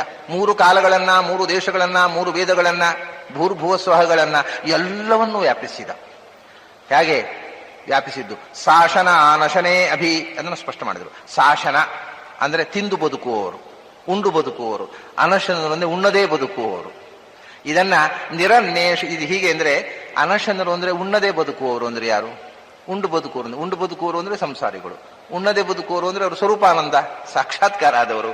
ಅವರಿಗೆ ಹೊಟ್ಟೆ ಹೊರೆಯುವುದಕ್ಕೋಸ್ಕರ ಮತ್ತೆ ಅನ್ನ ತಿನ್ನಬೇಕಾಗಿಲ್ಲ, ಮುಕ್ತರು. ಶಾಸನರು ಅನಶನರು ಅಂದ್ರೆ ಅಮುಕ್ತರು ಮತ್ತು ಮುಕ್ತರು. ಶಾಸನರು ಅಂದ್ರೆ ಉಂಡು ಅಶನ ಮಾಡ್ತಾ ತಿನ್ನುತ್ತಾ. ಇದನ್ನೇ ತಯೋರನ್ಯ ಪಿಪ್ಪಲಂ ಸ್ವಾದ್ವತ್ತಿ ಅನಶ್ನನ್ನನ್ಯೋ ಅಭಿಚಾಕಶೀತಿ. ಒಬ್ಬ ಪಿಪ್ಪಲಂ ಸ್ವಾದ್ವತ್ತಿ ತಿಂದು ತಿಂದು ತಿಂದು ಹೊಟ್ಟೆ ಮತ್ತೂ ಹಸಿವಾಗುವ ತಿನ್ನುತ್ತಾನೆ, ತಿಂದದ್ರಿಂದಲೇ ಹಸಿವಾಗ್ತಾ ಇದೆ. ಪುನಃ ತಿಂತಾನೆ, ತಿನ್ನೋದ್ರಿಂದ ಬದುಕುವವ ಮತ್ತು ತಿನ್ನೋದ್ರಿಂದಲೇ ಸಾಯುವವ. ಸಾಯಬಾರದು ತಿನ್ನೋದು, ತಿಂದದ್ದು ಜೀರ್ಣ ಆದರೆ ಸಾಯೋದು. ಆದ್ರಿಂದ ತಿನ್ನೋದ್ರಿಂದಲೇ ಬದುಕೋದು, ತಿನ್ನೋದ್ರಿಂದಲೇ ಸಾಯೋದು. ತಿನ್ನದೇ ಬದುಕುವವರು ಸಾಯೋದು ಹೇಗೆ ಹೇಳಿ? ಅವ್ರು ಮುಕ್ತರು, ಅನಶನರು. ಅವ್ರಿಗೆ ಬದುಕೋದೋಸ್ಕರ ತಿನ್ನಬೇಕಾಗಿಲ್ಲ, ತಿನ್ನದೇ ಇದ್ರಿಂದ ಸಾಯೋದು ಇಲ್ಲ ಅವರು. ಶಾಸನ ಅನಶನೇ ಅಭಿ, ಹೀಗೆ ಶಾಸನರು ಅನಶನರು ಅಮುಕ್ತರನ್ನು ಮುಕ್ತರನ್ನು ಅಭಿಮುಖವಾಗಿ, ಅಭಿಮುಖ ಅಂದ್ರೆ ಅವರಿಗೆ ಬಿಂಬಭೂತನಾಗಿ ಅಂತ ಅರ್ಥ. ಬಿಂಬ ಪ್ರತಿಬಿಂಬಗಳು ಅಭಿಮುಖ ಅಲ್ವಾ? ಕನ್ನಡಿ ನಮ್ಮ ಅಭಿಮುಖವಾಗಿರೋದು ನಮ್ಮ ಪ್ರತಿಬಿಂಬ, ಪ್ರತಿಬಿಂಬಕ್ಕೆ ಅಭಿಮುಖ ಬಿಂಬ. ಮುಕ್ತಾಮುಕ್ತರು ಎಲ್ಲರಿಗೂ ಬಿಂಬ ರೂಪನಾಗಿ ನಿಯಾಮಕನಾಗಿ ಅಂತರ್ಯಾಮಿಯಾಗಿ ಇರುವವ. ಅಭಿ ಅಂದ್ರೆ ಅಭಿತಃ ವ್ಯಕ್ರಾಮತ್, ಎಲ್ಲೆಡೆಯೂ ತುಂಬಿದ. ಇದರಲ್ಲಿ ಏನು ಬಹಿರ್ವ್ಯಾಪ್ತಿಯ ಎರಡು ಹೇಳ್ತಾರೆ ನೋಡಿ. ಅಭಿತಃ ಅಂದ್ರೆ ಎಲ್ಲೆಡೆಯೂ ತುಂಬಿದ, ಅಭಿಮುಖನಾಗಿ ಬಿಂಬರೂಪನಾಗಿಯೂ ತುಂಬಿದ. ಹೀಗೆ ತಥೋ ವಿಶ್ವಂ ವ್ಯಕ್ರಾಮತ್ ಶಾಸನಾನಶನೇ ಅಭಿ. ಸಾಮವೇದ ಹೇಳುತ್ತೆ ತಥಾ ವಿಶ್ವಂ ವ್ಯಕ್ರಾಮತ್ ಅಶನಾನ. ಇಲ್ಲಿ ಶಾಸನ ಅನಶನ ಅನ್ನೋದಕ್ಕೆ ಇನ್ನೊಂದು ರೀತಿಯ ಅರ್ಥವನ್ನ ಭಾಗವತದಲ್ಲಿ ಹೇಳಿದ್ದಾರೆ. ಏನು ಅಂದ್ರೆ ವಿದ್ಯಾ ಅವಿದ್ಯಾ, ಜ್ಞಾನಿಗಳು ಅಜ್ಞಾನಿಗಳು ಅಂತ ಅರ್ಥ ಅಂತ. ಶಾಸನರು ಅಂದ್ರೆ ತಿಂದು ಬದುಕೋರು, ಅಂದ್ರೆ ಹೊಟ್ಟೆಪಾಡಿಗಾಗಿ ಬದುಕುವವರು ಅಂದ್ರೆ ಅಜ್ಞಾನಿಗಳು. ಜ್ಞಾನಿಗಳು ಅನಶನರು ಅಂತ. ಅನಶನರು ಅಂದ್ರೆ ಉಣ್ಣದೇ ಬದುಕುವುದನ್ನು ಕಲಿತವರು. ಅರ್ಥಾತ್ ಉಣ್ಣುವುದರಿಂದ ತಾವು ಬದುಕುವುದಲ್ಲ, ಉಣ್ಣದೆಯೂ ನಾನು ಆತ್ಮ ಅನಾದಿನಿತ್ಯವಾಗಿರತಕ್ಕಂಥದ್ದು ಅನ್ನುವಂತಹ ಅರಿವು ಬಂದವರು ಜ್ಞಾನಿಗಳು ಅನಶನರು. ಉಣ್ಣುವುದರಿಂದ ಬದುಕಿದ್ದೇನೆ, ನನ್ನ ಹೊಟ್ಟೆಪಾಡಿಗೆ ನಾನು ಉಣ್ತೇನೆ, ನಾನು ಉಣ್ಣುವುದಕ್ಕೋಸ್ಕರ ನನ್ನ ಭೋಗಕ್ಕೋಸ್ಕರ ನಾನು ಸಂಪಾದಿಸ್ತೇನೆ, ನಾನು ಉಣ್ತೇನೆ ಅಂತ. ಇದನ್ನೇ ಹೇಳುತ್ತೆ ತ್ವಘಂ ಭುಂಜತೆ ಪಾಪಾಹ ಏ ಪಚಂತಿ ಆತ್ಮಕಾರಣಾತ್. ತನ್ನ ಹೊಟ್ಟೆ ಬಾಡಿಗೋಸ್ಕರ ಅನ್ನ ಬೇಯಿಸುವವರು ತಿನ್ನೋದು ಅನ್ನ ತಿನ್ನೋದಲ್ಲ, ಅವ್ರು ಮಾಡಿದ ಪಾಪ ತಿನ್ನೋದು ಅಂತ ಕೃಷ್ಣ. ಇದು ಶಾಸನರು ಅಂತಂದ್ರೆ ಅಜ್ಞಾನಿಗಳು, ಅನಶನರು ಅಂದ್ರೆ ಜ್ಞಾನಿಗಳು. ನಿರನ್ನೇಷು ಚ ವಿದ್ವತ್ಸು, ಭಾಗವತಲ್ಲಿ ಅರ್ಥ ಹೇಳಿದರು. ಆದ್ರಿಂದ ಅವನು ಜ್ಞಾನಿಗಳನ್ನು ಅಜ್ಞಾನಿಗಳನ್ನು ಇಬ್ಬರನ್ನೂ ವ್ಯಾಪಿಸಿಕೊಂಡು ಜ್ಞಾನಿಗಳಿಗೆ ಜ್ಞಾನಪ್ರದನಾಗಿದ್ದಾನೆ, ಅಜ್ಞಾನಿಗಳಿಗೆ ಅಜ್ಞಾನಪ್ರದನಾಗಿದ್ದಾನೆ. ಹಿಂದೆ ಏನ್ ಹೇಳಿದ್ರು? ಅವನು ಮುಕ್ತ ನಿಯಾಮಕ ಅಮುಕ್ತ ನಿಯಾಮಕ ಅಂದರು. ಈಗ ಜ್ಞಾನಪ್ರದ ಅಜ್ಞಾನಪ್ರದ ಅಂದರು. ಈ ಸೃಷ್ಟಿಯಾದಿ ಅಷ್ಟಕಗಳಲ್ಲಿ ಚೇತನಕ್ಕೆ ಸಂಬಂಧಪಟ್ಟ ನಾಲ್ಕನ್ನು ಹೇಳಿಬಿಟ್ಟು, ಜ್ಞಾನ ಅಜ್ಞಾನ ಬಂಧ ಮೋಕ್ಷ. ಜ್ಞಾನಪ್ರದತ್ವ ಅಜ್ಞಾನಪ್ರದತ್ವ ಬಂಧಪ್ರದತ್ವ ಮೋಕ್ಷಪ್ರದತ್ವ, ಇದು ನಾಲ್ಕು ಭಗವಂತ ಸೃಷ್ಟಿಯಾದ್ಯಷ್ಟಕ, ಸೃಷ್ಟಿ ಸ್ಥಿತಿ ಸಂಹಾರ ನಿಯಮನ, ಜ್ಞಾನ ಅಜ್ಞಾನ ಬಂಧ ಮೋಕ್ಷ. ಇದರಲ್ಲಿ ಕೊನೆಯ ನಾಲ್ಕು ಉಂಟಲ್ಲ, ಅದು ಚೇತನಕ್ಕೆ ಮಾತ್ರ ಸಂಬಂಧಪಟ್ಟದ್ದು. ಮೊದಲನೇ ನಾಲ್ಕು ಚೇತನಾಚೇತನ ಎರಡಕ್ಕೂ ಸಂಬಂಧಪಟ್ಟದ್ದು. ಇಲ್ಲಿ ವ್ಯತ್ಯಾಸ ಇದೆ. ಜ್ಞಾನಾಜ್ಞಾನ ಬಂಧ ಮೋಕ್ಷ ಜಡಕ್ಕೆ ಕೊಡುವುದಲ್ಲ, ಚೇತನಕ್ಕೆ. ಮೊದಲನೇ ನಾಲ್ಕು ಸೃಷ್ಟಿ ಸ್ಥಿತಿ ಸಂಹಾರ ನಿಯಮನ ಚೇತನಾಚೇತನಗಳಿಗೆ ಸಂಬಂಧಪಟ್ಟದ್ದು. ಆದ್ದರಿಂದ ಈ ಚೇತನಕ್ಕೆ ಸಂಬಂಧಪಟ್ಟ ಉಪಾಸನೆ ಮಾಡತಕ್ಕ ಜೀವಕ್ಕೆ ಸಂಬಂಧಪಟ್ಟಂತಹ ಜ್ಞಾನಾಜ್ಞಾನ ಬಂಧ ಮೋಕ್ಷ ಪ್ರದತ್ವವನ್ನು ಹೇಳಿದರು. ಆಮೇಲೆ ಸೃಷ್ಟಿ ಅನ್ನೋದು ಮುಂದೆ ಹೇಳ್ತಾರೆ. ತಸ್ಮಾದ್ ವಿರಾಡ ಜಾಯತ, ಸೃಷ್ಟಿಯಾದ್ಯಷ್ಟಕವನ್ನು ಪುರುಷ ಸೂಕ್ತ ಹೇಳುತ್ತೆ. ಇದು ಪುರುಷ ಸೂಕ್ತ ಯಾವ್ಯಾವ ಮುಖದಿಂದ ಭಗವಂತನ ಹೇಳುತ್ತೆ ಅನ್ನೋದನ್ನ ನೀವು ಯೋಚನೆ ಮಾಡಿದಷ್ಟು ಮುಖಗಳು ಬರ್ತಾವೆ ಅದರಲ್ಲಿ. ಆ ಮುಖ ಮುಚ್ಚಿಕೊಂಡೇ ಇದೆ. ಅದನ್ನ ನಾವು ಅದ ಮುಖವಾಡ ತೆಗೆದರೆ ಎಲ್ಲಾ ಮುಖವೂ ಇದೆ ಅದರಲ್ಲಿ. ಹಾಗಾಗಿ ಅಶನ ಅನಶನ ಅಂದ್ರೆ ಜ್ಞಾನಿಗಳು ಅಜ್ಞಾನಿಗಳು. ಅಜ್ಞಾನಿಗಳ ಒಳಗೆಯೂ ಭಗವಂತ ಇದ್ದಾನೆ, ಜ್ಞಾನಿಗಳ ಒಳಗೂ ಭಗವಂತ ಇದ್ದಾನೆ. ಆದರೂ ಅಜ್ಞಾನಿಗಳ ಪಾಲಿಗೆ ಭಗವಂತ ಇಲ್ಲ ಅಷ್ಟೇ. ಅಜ್ಞಾನಿಗಳ ಒಳಗೆ ಇದ್ದಾನೆ, ಅಜ್ಞಾನಿಗಳ ಪಾಲಿಗೆ ಇಲ್ಲ. ಯಾಕೆಂದ್ರೆ ಇದ್ದಾನೆ ಅಂತ ಗೊತ್ತಿಲ್ಲದಿದ್ಮೇಲೆ ಇದ್ದೇನು ಉಪಯೋಗ ಬಂತು? ಇವಾಗ ನಮ್ಮ ಕೈಯಲ್ಲಿ ದುಡ್ಡಿದೆ ಅಂತ ನಮ್ಗೆ ಗೊತ್ತಿಲ್ಲದೆ ಇದ್ರೆ ಆ ದುಡ್ಡು ಇದ್ದೇನು ಉಪಯೋಗ? ದುಡ್ಡಿದೆ, ಎಲ್ಲ ಹೂತಿಟ್ಟಿದ್ದಾರೆ ಅಪ್ಪ ಮಗನಿಗೆ ಅಂತ ಹೇಳಿದ್ರೆ ಸತ್ತಿದ್ದಾರೆ. ಅವನು ಒಡೆಯ ಅವನೇ, ಮಗನೇ ಅದರ ಸಕ್ಸೆಸರು, ನಿಜವಾದ ಉತ್ತರಾಧಿಕಾರಿ. ಆ ಕೊಪ್ಪರಿಗೆಗೆ ಅವನೇ ಅಧಿಕಾರಿ. ಅವನು ಅದು ಗೊತ್ತಾದ್ರೆ ಕೋಟ್ಯಧೀಶ. ಅವನು ಗೊತ್ತಾಗುವ ತನಕ ನೆರೆಮನೆಯಲ್ಲಿ ಕಡೆ ಕೇಳಬೇಕು ಬೇಡ. ಅವನು ಆ ಕೊಪ್ಪರಿಗೆಯಲ್ಲಿ ಹೂತಿಟ್ಟಿದ್ದಾನೋ ಅದರ ಮೇಲೆ ಕೂತಿರ್ತಾನೆ. ಅದರಲ್ಲಿ ಅಡಿಯಲ್ಲಿ ಅಪ್ಪ ನನಗೋಸ್ಕರ ಕೊಪ್ಪರಿಗೆ ಕೂತಿಟ್ಟಿದ್ದಾನೆ ಅಂತ ಗೊತ್ತಿಲ್ಲ. ಪಕ್ಕದ ಮನೆಯವ್ರ ಹತ್ರ 10 ರೂಪಾಯಿ ಕೊಡ್ರಿ, ಕಾಸಿಲ್ಲ ಅಂತಾನೆ. ಮತ್ತಲ್ಲಿ ಕೋಟಿ, ಅವನು ಚಿನ್ನದ ರಾಶಿ ಇದೆ. ಇರೋದು ಸಂಪತ್ತಲ್ಲ, ಗೊತ್ತಿರೋದು ಸಂಪತ್ತು ಅಲ್ವೇ? ಇರವು ಸಂಪತ್ತಲ್ಲ, ಇರವಿನ ಅರಿವು ಸಂಪತ್ತು. ಹಾಗೆ ಭಗವಂತ ಅಜ್ಞಾನಿಗಳಿಗೂ ಇದ್ದಾನೆ. ಆದ್ರೂ ಪಾಪ ದರಿದ್ರ ಅವು, ಯಾಕೆಂದ್ರೆ ಇದ್ದಾನೆ ಅಂತ ಗೊತ್ತಿರದೆ ಒದ್ದಾಡ್ತಾ ಇದ್ದಾವೆ ಅಂತಾರೆ ಜ್ಞಾನಿಗಳು. ಇರೋದು ಇದ್ದು ಏನೂ ಉಪಯೋಗ ಇಲ್ಲ, ಇದ್ದದ್ರ ಅರಿವು ಮುಖ್ಯ. ಇದ್ದು ಇದೆ ಅಂತ ಗೊತ್ತಿಲ್ಲದೆ ಇದ್ರೆ ನಮ್ಮ ಪಾಲಿಗೆ ಇಲ್ಲ. ಆದರೆ ಅಜ್ಞಾನಿಗಳನ್ನು ನೇಮಿಸುವವನವನೇ, ಇಷ್ಟು ಮಾತ್ರ ಸತ್ಯ. ಅಜ್ಞಾನಿಗಳೊಳಗೂ ಇದ್ದಾನೆ ಅಂತ ಅನ್ನೋದು ಜ್ಞಾನಿಗಳಿಗೆ ಗೊತ್ತಾಗೋದು, ಅಜ್ಞಾನಿಗಳಿಗೆ ಗೊತ್ತಾಗೋದಿಲ್ಲ. ಶಾಸನಾನಶನೇ ಅಭಿ. ಇನ್ನು ತಿಂದು ಬದುಕುವವರು, ತಿನ್ನದೆ ಬದುಕುವುದು ಅಂದ್ರೆ ಇರುವವು ಅಂದ್ರೆ ಚೇತನ ಮತ್ತು ಜಡಗಳು. ಶಾಸನರು ಅಂದ್ರೆ ಚೇತನರು, ಅನಶ ಅಂದ್ರೆ ಜಡಗಳು. ಅವನು ಚೇತನಗಳ ನಿಯಾಮಕನಾಗಿದ್ದಾನೆ, ಜೀವ ಜಡ ನಿಯಾಮಕನಾಗಿದ್ದಾನೆ. ಜೀವ ಜಡಗಳನ್ನು ಎರಡನ್ನೂ ನಿಯಂತ್ರಿಸಿಕೊಂಡು ಎರಡರ ಒಳಗೂ ಹೊರಗೂ ತುಂಬಿದ್ದಾನೆ. ಈ ಜೀವ ಜಡ ಭೇದವನ್ನು ಹೇಳಿದಂಗಾಯ್ತು. ಅವನು ಜೀವದಿಂದ ವಿಲಕ್ಷಣವಾಗಿ ಜೀವದೊಳಗೂ ತುಂಬಿದ್ದಾನೆ, ಜಡದಿಂದ ವಿಲಕ್ಷಣವಾಗಿ ಜಡದ ಒಳಗೂ ಹೊರಗೂ ತುಂಬಿದ್ದಾನೆ. ಶಾಸನಾನಶನೇ ಅಭಿ. ಇದನ್ನ ಸಾಮವೇದದಲ್ಲಿ ಹೇಳುವಾಗ ತಥಾ ವಿಶ್ವಂಗ್ವ್ಯಕ್ರಾಮತ್. ತಥಾ ಅಂದ್ರೆ ಹಿಂದೆ ಹೇಳಿದ ಗುಣಗಳಿಂದ ಕೂಡಿಕೊಂಡು, ಹಾಗೆ ಅಂದ್ರೆ ಸರ್ವೋತ್ತಮನಾಗಿ ಮುಕ್ತಾಮುಕ್ತ ನಿಯಾಮಕನಾಗಿ ಎಲ್ಲ ಕಡೆ ತುಂಬಿದ. ಯಾಕಂದ್ರೆ ಎಲ್ಲ ಕಡೆ ತುಂಬಿದ ಅಂದ್ರೆ ಎಲ್ಲವೂ ಆಗಿ ತುಂಬಿದ ಅಂತ ಅರ್ಥ ಹೇಳ್ತಾರೆ ಕೆಲವರು. ಅದಕ್ಕೆ ಹಾಗಲ್ಲ, ತಥಾ ಅಂತ ಅವನು ನಿಯಾಮಕತ್ವ ಉಳಿಸ್ಕೊಂಡೇ ಎಲ್ಲ ಕಡೆ ತುಂಬಿದ್ದು, ತನ್ನ ಕಳ್ಕೊಂಡು ತುಂಬಿದ್ದಲ್ಲ. ತಥಾ ವಿಶ್ವಂಗ್ವ್ಯಕ್ರಾಮತ್. ಆಮೇಲೆ ಅಶನಾನಶನೇ ಅಭಿ ಎಂದ್ರು. ಅಶನ ಅನಶನ, ಅಶನರು ಅನಶನರು ಅಂತ. ಅಶನರು ಅಂದ್ರೆ ಏನು ಗೊತ್ತುಂಟು? ಅಶನ ಅಂತಂದ್ರೆ ಸಂಸಾರ, ಅನಶನ ಅಂದ್ರೆ ಮುಕ್ತಿ. ಅಲ್ಲಿ ಮುಕ್ತಾಮುಕ್ತ ನಿಯಾಮಕ ಅಂದ್ರು, ಇಲ್ಲಿ ಮುಕ್ತಿ ಮತ್ತು ಅಮುಕ್ತಿ, ಸಂಸಾರ ಮತ್ತು ಮೋಕ್ಷದ ನಿಯಾಮಕ ಅಂದ್ರು. ಅಶ ಅಂದ್ರೆ ಏನು? ಶ ಅಂದ್ರೆ ಏನು? ಶನ್ನೋ ಮಿತ್ರಶ್ಯಂ ವರುಣಃ ಶನ್ನೋ ಶಂ ಅಂದ್ರೆ ಸುಖ, ಅಶ ಅಂದ್ರೆ ಅಕ ದುಃಖ. ಆ ಅಕವನ್ನು ನಯತಿ ಕೊಡುವಂತಹದ್ದು ಅಶನ ಅಂದ್ರೆ ಸಂಸಾರ, ದುಃಖ ಕೊಡುವಂತಹದ್ದು. ಸಂಸಾರ ಮತ್ತು ನಿತ್ಯ ದುಃಖ ರೂಪವಾದಂತಹ ತಮಸ್ಸು ಎರಡೂ ಅಶನವೇ. ನಾಕ ಅನ್ನೋಲ್ಲಿ ಹಾಗಿಲ್ಲ. ಅಕ ನಾ, ಯಾವುದು ಅಕ ಅಲ್ಲವೋ ಅದು ನಾಕ. ಅಕ ಅಂದ್ರೆ ದುಃಖ, ಕ ಅಂದ್ರೆ ಸುಖ, ಅಕ ಅಂದ್ರೆ ದುಃಖ. ನಾಕ ಅಂದ್ರೆ ದುಃಖ ಅಲ್ಲದು ಸುಖ, ದುಃಖ ಇಲ್ಲದ ಸುಖ, ದುಃಖ ಅಲ್ಲದ ಸುಖ ಅಲ್ಲ, ದುಃಖ ಇಲ್ಲದ ಸುಖ, ಅದು ನಾಕ. ಹಾಗೆ ಅಶ ಅಂದ್ರೆ ದುಃಖ, ಶ ಅಂದ್ರೆ ಆನಂದ, ಅಶ ಅಂದ್ರೆ ದುಃಖ. ಅದನ್ನು ಕೊಡುವಂಥದ್ದು ದುಃಖಪ್ರದವಾಗಿರತಕ್ಕಂತಹ ಸಂಸಾರ ಮತ್ತು ತಮಸ್ಸು. ಅದನ್ನು ನೇಮಿಸುವನು ಅವನೇ. ಅನಶನ, ಅಶ ಅಂದ್ರೆ ದುಃಖ, ಅನಶ ಅಂದ್ರೆ ದುಃಖವಲ್ಲದ್ದು ಅಂದ್ರೆ ನಾಕ, ಪುನಃ ಸುಖ ಮೋಕ್ಷ. ಅದನ್ನು ನೇಮಿಸಕೋನು ಅವನೇ. ಹೀಗೆ ಅಶನ ಅನಶನ ಅಂತಂದ್ರೆ ದುಃಖಮಯವಾಗಿರತಕ್ಕ ಸಂಸಾರ ತಮಸ್ಸು ಮತ್ತು ಆನಂದಮಯವಾಗಿರತಕ್ಕಂಥ ಮೋಕ್ಷ, ಅದನ್ನು ವ್ಯಾಪಿಸಿಕೊಂಡಿದ್ದು, ಅದನ್ನು ನಿಯಂತ್ರಿಸುವವನು ಅವನೇ ಅಂತ ಸಾಮವೇದ ಶಾಸನಾನಶನೆ ತೆಗೆದು ಅಶನಾನಶನೆ ಅಂದ್ರು. ಅಶನಾಶನೆ ಅಭಿ ಅಂದ್ರು. ಮುಕ್ತರು ಅಮುಕ್ತರನ್ನ ಅಥರ್ವವೇದ ಹೇಳಿತು. ತಥೋ ವ್ಯಕ್ರಾಮದ್ ವಿಶ್ವಂಗ್ ಶಾಸನ ಅಶನಾನಶನೆ ಅನು ಅಂದ್ರು. ಅದನ್ನು ನೇಮಿಸುವುದು ಹೇಗೆ ಅಂದ್ರೆ ತತ್ತದ್ ಯೋಗ್ಯತಾನುಗುಣವಾಗಿ ನೇಮಿಸುತ್ತೆ ಅಂದ್ರು. ಎಲ್ಲವನ್ನೂ ನೇಮಿಸುತ್ತೆ, ಒಂದೇ ರೀತಿ ನೇಮಿಸುವುದಿಲ್ಲ. ಜೀವ ಸ್ವರೂಪ ಯೋಗ್ಯತೆ ಹೇಗೋ ಅದಕ್ಕೆ ಅನುಗುಣವಾಗಿ ನೇಮಿಸುತ್ತೆ. ಶಾಸನ ಅನಶನೆ ಅನು. ಹೀಗೆ ಒಂದೊಂದು ಮಂತ್ರದಲ್ಲಿ ಒಂದೊಂದು ಕಡೆ ಒಂದೊಂದು ಶಬ್ದವನ್ನು ಬದಲಿಸ್ತಾ ಒಂದು ಹೊಸ ಅನುಸಂಧಾನವನ್ನೇ ಕೊಟ್ಟು ಬಿಡ್ತಾರೆ. ಅತ್ಯಂತ ಅಪೂರ್ವವಾಗಿರತಕ್ಕಂಥ ಅರ್ಥಾನುಸಂಧಾನವನ್ನು ಕೊಡ್ತದೆ. ಇದು ನಾವು ಬೇರೆ ಬೇರೆ ಶಾಖೆಗಳಲ್ಲಿ ಬಂದಿರತಕ್ಕಂಥ ಶಬ್ದ. ಇನ್ನೊಂದು ತಥೋ ತ್ರಿಪಾತ್ ಊರ್ಧ್ವ ಉದಯಿತ್ ಪುರುಷ ತಥೋ ವಿಶ್ವಂಗ್ ವ್ಯಕ್ರಾಮತ್. ಇದರಲ್ಲಿ ಇನ್ನು ಗಮನಿಸಬೇಕಾದ ಇನ್ನೊಂದು ಅರ್ಥ ಇದೆ. ಸಂಸ್ಕೃತದಲ್ಲಿ ಎರಡು ಶಬ್ದ ಇದೆ, ವಿಶ್ವಕ್ ಮತ್ತು ವಿಶ್ವಂಗ್ ಅಂತ.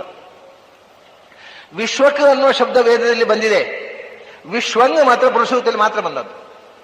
ಇಡೀ ಋಗ್ವೇದದಲ್ಲಿ ಇನ್ನೊಂದು ಕಡೆ ಈ ಪ್ರಯೋಗ ಆಗಲಿಲ್ಲ. ತಥೋ ವಿಶ್ವಂಗ್ ವ್ಯಕ್ರಾಮತ್.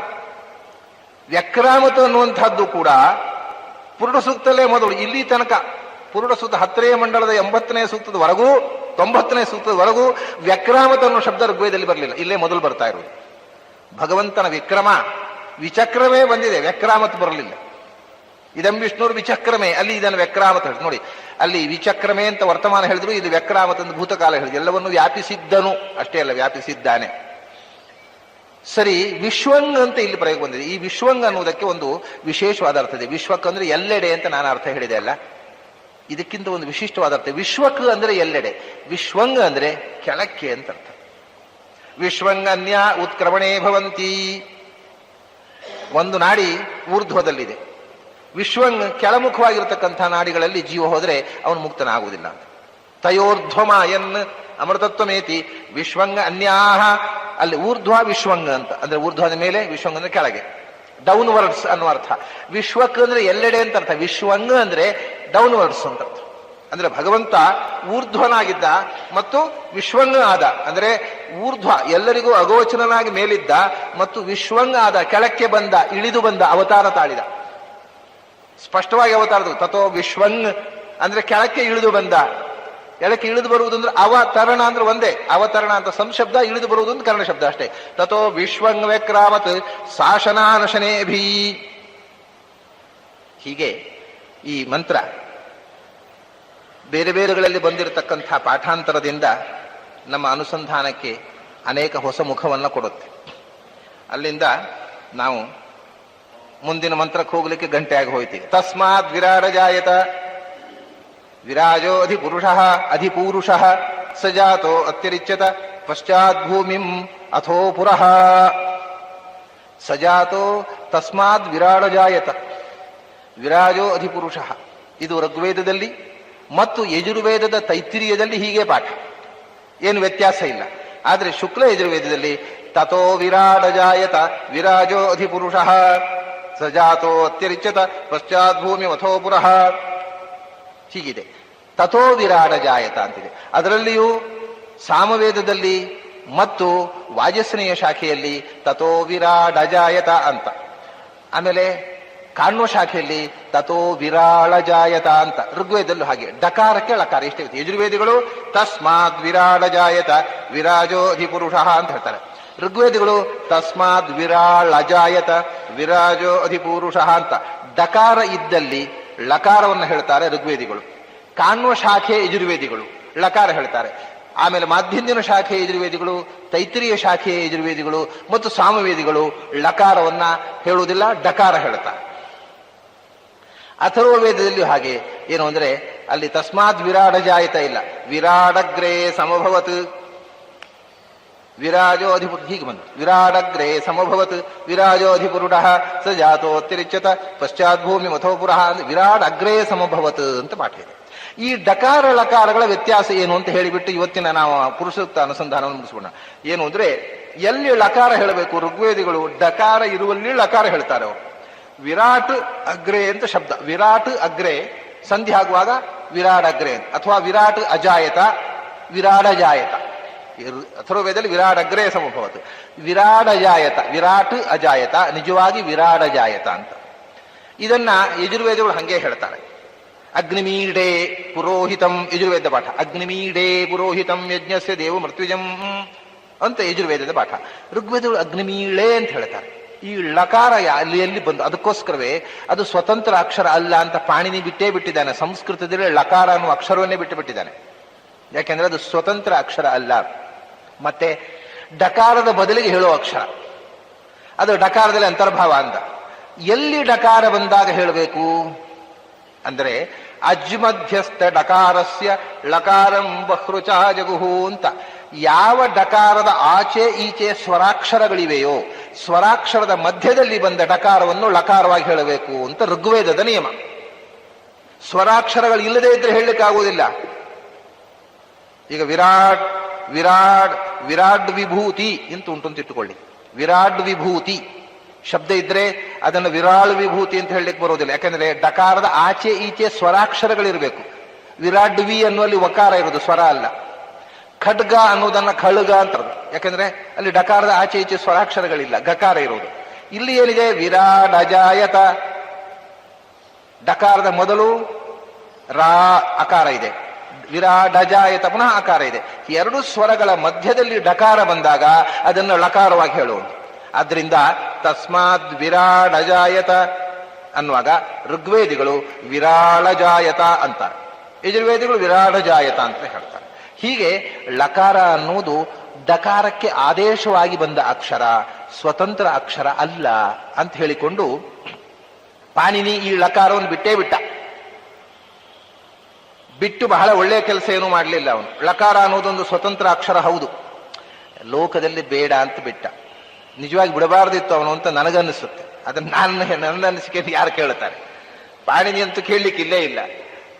ಬಿಡಬಾರ್ದಿತ್ತು ಅವನು. ಯಾಕೆಂದ್ರೆ ನಮಗೆ ತತ್ವನ್ಯಾಸ ಮಾತ್ರಕಾನ್ಯಾಸ ಇದೆ, ಅಕ್ಷರಗಳನ್ನು ನ್ಯಾಸ ಮಾಡಿ ಭಗವಂತನ ರೂಪದಲ್ಲಿ.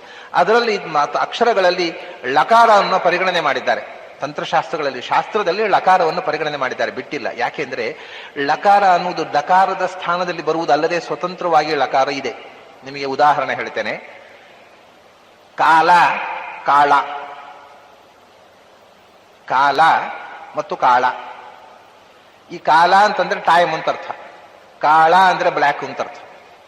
ಇದು ಲಕಾರದ ಲಳೆಯೋರ ಭೇದ ಅಂತ ಮಾಡೋದು. ಲಾ ಕೆಳ ಎಲ್ಲ ಕಡೆ ಹೇಳಿಕ್ ಬರುವುದಿಲ್ಲ. ಆಮೇಲೆ ಎಲ್ಲಿ ಸಾಮಾನ್ಯವಾಗಿ ಲಕಾರದ ಮೊದಲು, ಈಗ ಹೇಗೆ ನಕಾರದ ಮೊದಲು ರೇಫ ಶಕಾರಗಳು ಬಂದಾಗ ಅದರ ನಕಾರ ನಕಾರವಾಗುತ್ತೋ, ಹಾಗೆ ಯಾವ ಲಕಾರದ ಮೊದಲು ರೇಫ ಶಕಾರಗಳು ಬರ್ತಾವೋ ಅದರ ನಂತರ ಬರತಕ್ಕಂಥ ಲಕಾರ ಲಕಾರವಾಗುತ್ತೆ. ಹಾಗಾಗಿ ಈ ಕಾಲ ಕಾಳ ಆಯ್ತಲ್ಲ, ಇನ್ನೊಂದು ಹೇಳ್ತೇನೆ ನಮಗೆ. ಲಕಾರ ನೀಲ, ನೀಳ. ನೀಲ ಅಂದ್ರೆ ಬ್ಲೂ, ನೀಳ ಅಂದ್ರೆ ನೆಸ್ಟ್. ನೀಳ ಅಕ್ಷರ ಬೇರೆಯಾಗಿ ಬೇರೆಯೇ ಅರ್ಥ ಇದೆ ಅದಕ್ಕೆ ಸಂಸ್ಕೃತದಲ್ಲಿ. ಆದ್ರಿಂದ ಈ ಅಕ್ಷರವನ್ನೇ ಬಿಟ್ಟುಬಿಟ್ರೆ ಇಷ್ಟು ಅರ್ಥಗಳನ್ನೇ ಕೈ ಬಿಡಬೇಕಾಗತ್ತೆ ನಾವು. ಭಾಷೆಯ ಅನೇಕ ಮುಖಗಳನ್ನ ಕಡಿತ ಮಾಡಬೇಕಾಯ್ತು. ಪಾಣಿನಿಯಿಂದಾಗಿ ಸಂಸ್ಕೃತದ ಹರವು, ಅದರ ವೈಶಾಲ್ಯವನ್ನ ಎಷ್ಟೋ ಕಟ್ಟು ಮಾಡಿದ. ಯಾಕೆಂದ್ರೆ ಸಾಮಾನ್ಯ ಜನಕ್ಕೆ ಇಷ್ಟು ಸಾಕು ಅಂತ. ಆದರೆ ಸಂಸ್ಕೃತದ ಅನೇಕ ಸುಂದರವಾದ ಮುಖಗಳನ್ನ ಹೊಡೆದು ಹಾಕಿಬಿಟ್ಟ ಪಾಣಿನಿ ಅಂತ ಕಾಣುತ್ತೆ ನನಗೆ. ಪಾಣಿನಿಗಿಂತ ಮೊದಲು ಸಂಸ್ಕೃತ ತುಂಬಾ ಚಂದ ಇತ್ತು. ಆಮೇಲೆ ಚೌಕಟ್ಟಿನ ಒಳಗೆ ಬಂದು ಚೌಕಟ್ಟಿನ ಒಳಗೆ ಎಷ್ಟೋ ಅಷ್ಟೇ ಅದರ ಹೊರಗೆ ಹೋಗದ ಹಂಗಾಗೋಯ್ತು ಸಂಸ್ಕೃತ. ನೀಲ, ನೀಳ, ಕಾಲ, ಕಾಳ. ಆಚಾರ್ಯರು ಯದಾ ಕಾಳಾಷ್ಟಮಿ ರೋಹಿಣ್ಯಾಂ ಅರ್ಧರಾತ್ರೇತು ಯದಾ ಕಾಳಾಷ್ಟಮಿ ಭವೇತ್ ಅಂತ ಬರೀತಾರೆ. ಇದನ್ನ ಈ ಪ್ರಿಂಟ್ ಮಾಡುವವರೆಲ್ಲ ಕಾಲಾಷ್ಟಮಿ ಅಂತ ಬರೀತಾರೆ. ಹಾಗಿಲ್ಲ, ಯಾವ ತುಳುಪು ಪ್ರಾಚೀನ ಹಸ್ತಪ್ರತಿಯಲ್ಲೂ ಇಲ್ಲ ಕಾಳಾಷ್ಟಮಿ ಅಂತ. ಕಾಳಾಷ್ಟಮಿ ಅಂದ್ರೆ ಕಪ್ಪು ಅಷ್ಟಮಿ ಅಂದ್ರೆ ಕೃಷ್ಣಾಷ್ಟಮಿ. ಕೃಷ್ಣ ಪಕ್ಷ. ಕಾಲ ಅಷ್ಟಮಿ ಅಂದ್ರೆ ಕಾಲದ ಅಷ್ಟಮಿ. ಯಾವ ಕಾಲದ ಅಷ್ಟಮಿ? ಕಾಳಾಷ್ಟಮಿ. ಕಾಳಾಷ್ಟಮಿ ಅಂದ್ರೆ ಕಪ್ಪು ಅಷ್ಟಮಿ ಅಂದ್ರೆ ಕೃಷ್ಣ ಪಕ್ಷದ ಅಷ್ಟಮಿ. ಕಾಳ ಅಂದ್ರೆ ಕೃಷ್ಣ, ಕಾಲ ಅಂದ್ರೆ ಟೈಮ್. ಹೀಗೆ ಲಾ ಮತ್ತು ಲಾ ಬೇರೆಯಾದಾಗ ಅರ್ಥವೇ ಬೇರೆ ಆಗೋದ್ರಿಂದ ಅದನ್ನು ಪ್ರತ್ಯೇಕ ಅಕ್ಷರವಾಗಿ ಒಪ್ಪಲೇಬೇಕು ಪ್ರಾಚೀನ ಸಂಸ್ಕೃತದಲ್ಲಿ. ಅದರಿಂದ ತಂತ್ರಶಾಸ್ತ್ರದಲ್ಲಿ ಲಾ ಅನ್ನೋದನ್ನು ಪ್ರತ್ಯಕ್ಷವಾಗಿ ಒಪ್ಪಿದ್ದಾರೆ. ಲಾ ಅಷ್ಟೇ ಅಲ್ಲ, ಕ್ಷಾವನ್ನು ಕೂಡ ಒಪ್ಪಿದ್ದಾರೆ. ಶಾಷ ಸಾಹ ಳ, ಇವು ಯಾರ, ಲಾವ, ಶಾಷ, ಸಾಹ, ಳ, ಕ್ಷ.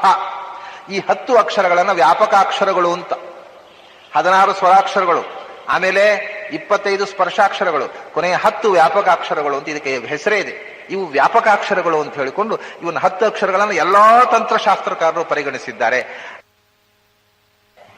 ಆದ್ದರಿಂದ ಆ ಳ ಅನ್ನುವುದನ್ನು ಪ್ರಯೋಗ ಮಾಡಿದ್ರೆ ಬೇರೆಯೇ ಬಹುಲ. ಯೋಚನೆ ನೋಡಿ, ಬಹುಲ, ಬಹಳ, ಬಹಳ ಹೇಳುವುದಿಲ್ಲ, ಬಹಳ. ವಪುಷಿ ಬಹಳಶ್ಚಂದನ ರಸಃ. ಹೀಗೆ ವಿಶಿಷ್ಟವಾದಂತಹ ಪ್ರಯೋಗಗಳು ಕೆಲವು ಕಡೆ ಹಾಗೆಯೇ ಇದೆ. ಅದನ್ನ ಲಾ ಮಾಡುವ, ಲಾ ಇದ್ದಲ್ಲಿ ಲಾ ಮಾಡುವ ಹಾಗಿಲ್ಲ, ಲಾ ಇದ್ದಲ್ಲಿ ಲಾ ಮಾಡುವ ಹಾಗಿಲ್ಲ. ಅದೊಂದು ಸ್ವತಂತ್ರ ಅಕ್ಷರ. ಅದಕ್ಕೆ ಲಾಳುಕ ಅನ್ನತಕ್ಕಂತಹ ಭಗವಂತನ ರೂಪ ಆ ಅಕ್ಷರ ನಿಯಾಮಕವಾಗಿದೆ ಅಂತ ಹೇಳ್ತಕ್ಕಂಥದ್ದನ್ನು ತಂತ್ರಸಾರ ಸಂಘದಲ್ಲಿ ಆಚಾರ್ಯರು ಹೇಳಿದ್ದಾರೆ. ಕ್ಷ ಅನ್ನುವುದನ್ನು ಪ್ರತ್ಯೇಕ ಅಕ್ಷರ, ಆದರೆ ಅದು 2 ಅಕ್ಷರದ ಸಂಯೋಜನೆಯಾಗಿ ಆದದ್ದು. ಆದ್ರಿಂದ ಅದಕ್ಕೆ 2 ರೂಪಗಳ ಸಂಯೋಜನೆ ಆದಂಥದ್ದು. ನರ, ಹರಿ, ಸಿಂಹ. ನರಸಿಂಹ ರೂಪ ನೃಸಿಂಹ ಕ್ಷಸ್ಯ ದೇವತಾ. ಹೀಗೆ ಳ ಅನ್ನುವುದು ಪ್ರತ್ಯೇಕ ಅಕ್ಷರ ಇದೆ. ಋಗ್ವೇದದಲ್ಲಿ ಡಕಾರದ ಸ್ಥಾನದಲ್ಲಿಯೂ ಅದನ್ನು ಬಳಸ್ತಾರೆ. ಆದ್ರಿಂದ ತಸ್ಮಾತ್ ವಿರಾಳಜಾಯತ ವಿರಾಜೋಧಿಪೂರುಷಃ ಸಜಾತೋ ಅತ್ಯರಿಚ್ಯತ ಪಶ್ಚಾತ್ ಭೂಮಿ ಮಥೋ ಪುರಃ ಅಂತಕ್ಕಂಥ ಮಂತ್ರದಲ್ಲಿ ಋಗ್ವೇದಿಗಳು ಲಕಾರ ಹೇಳ್ತಾರೆ, ಕಾಣ್ವ ಶಾಖೆ ಯಜುರ್ವೇದಿಗಳು ಲಕಾರ ಹೇಳ್ತಾರೆ, ಉಳಿದವರೆಲ್ಲ ಡಕಾರ. ತೈತ್ರಿಯ ಶಾಖೆ, ಮಾಧ್ಯಂದಿನ ಶಾಖೆ, ಅಥರ್ವಣ ಮತ್ತು ಸಾಮವೇದಿಗಳು ಡಕಾರ ಹೇಳ್ತಾರೆ. ಇಷ್ಟು ವಿಷಯ ತಿಳ್ಕೊಂಡು ಬಿಟ್ರೆ ಮುಂದೆ ಈ ಮಂತ್ರದ ಅರ್ಥ ಏನು ಅನ್ನೋದನ್ನ ನಾಳೆ ದಿವಸ ಸೇರಿದಾಗ ನೋಡೋಣ.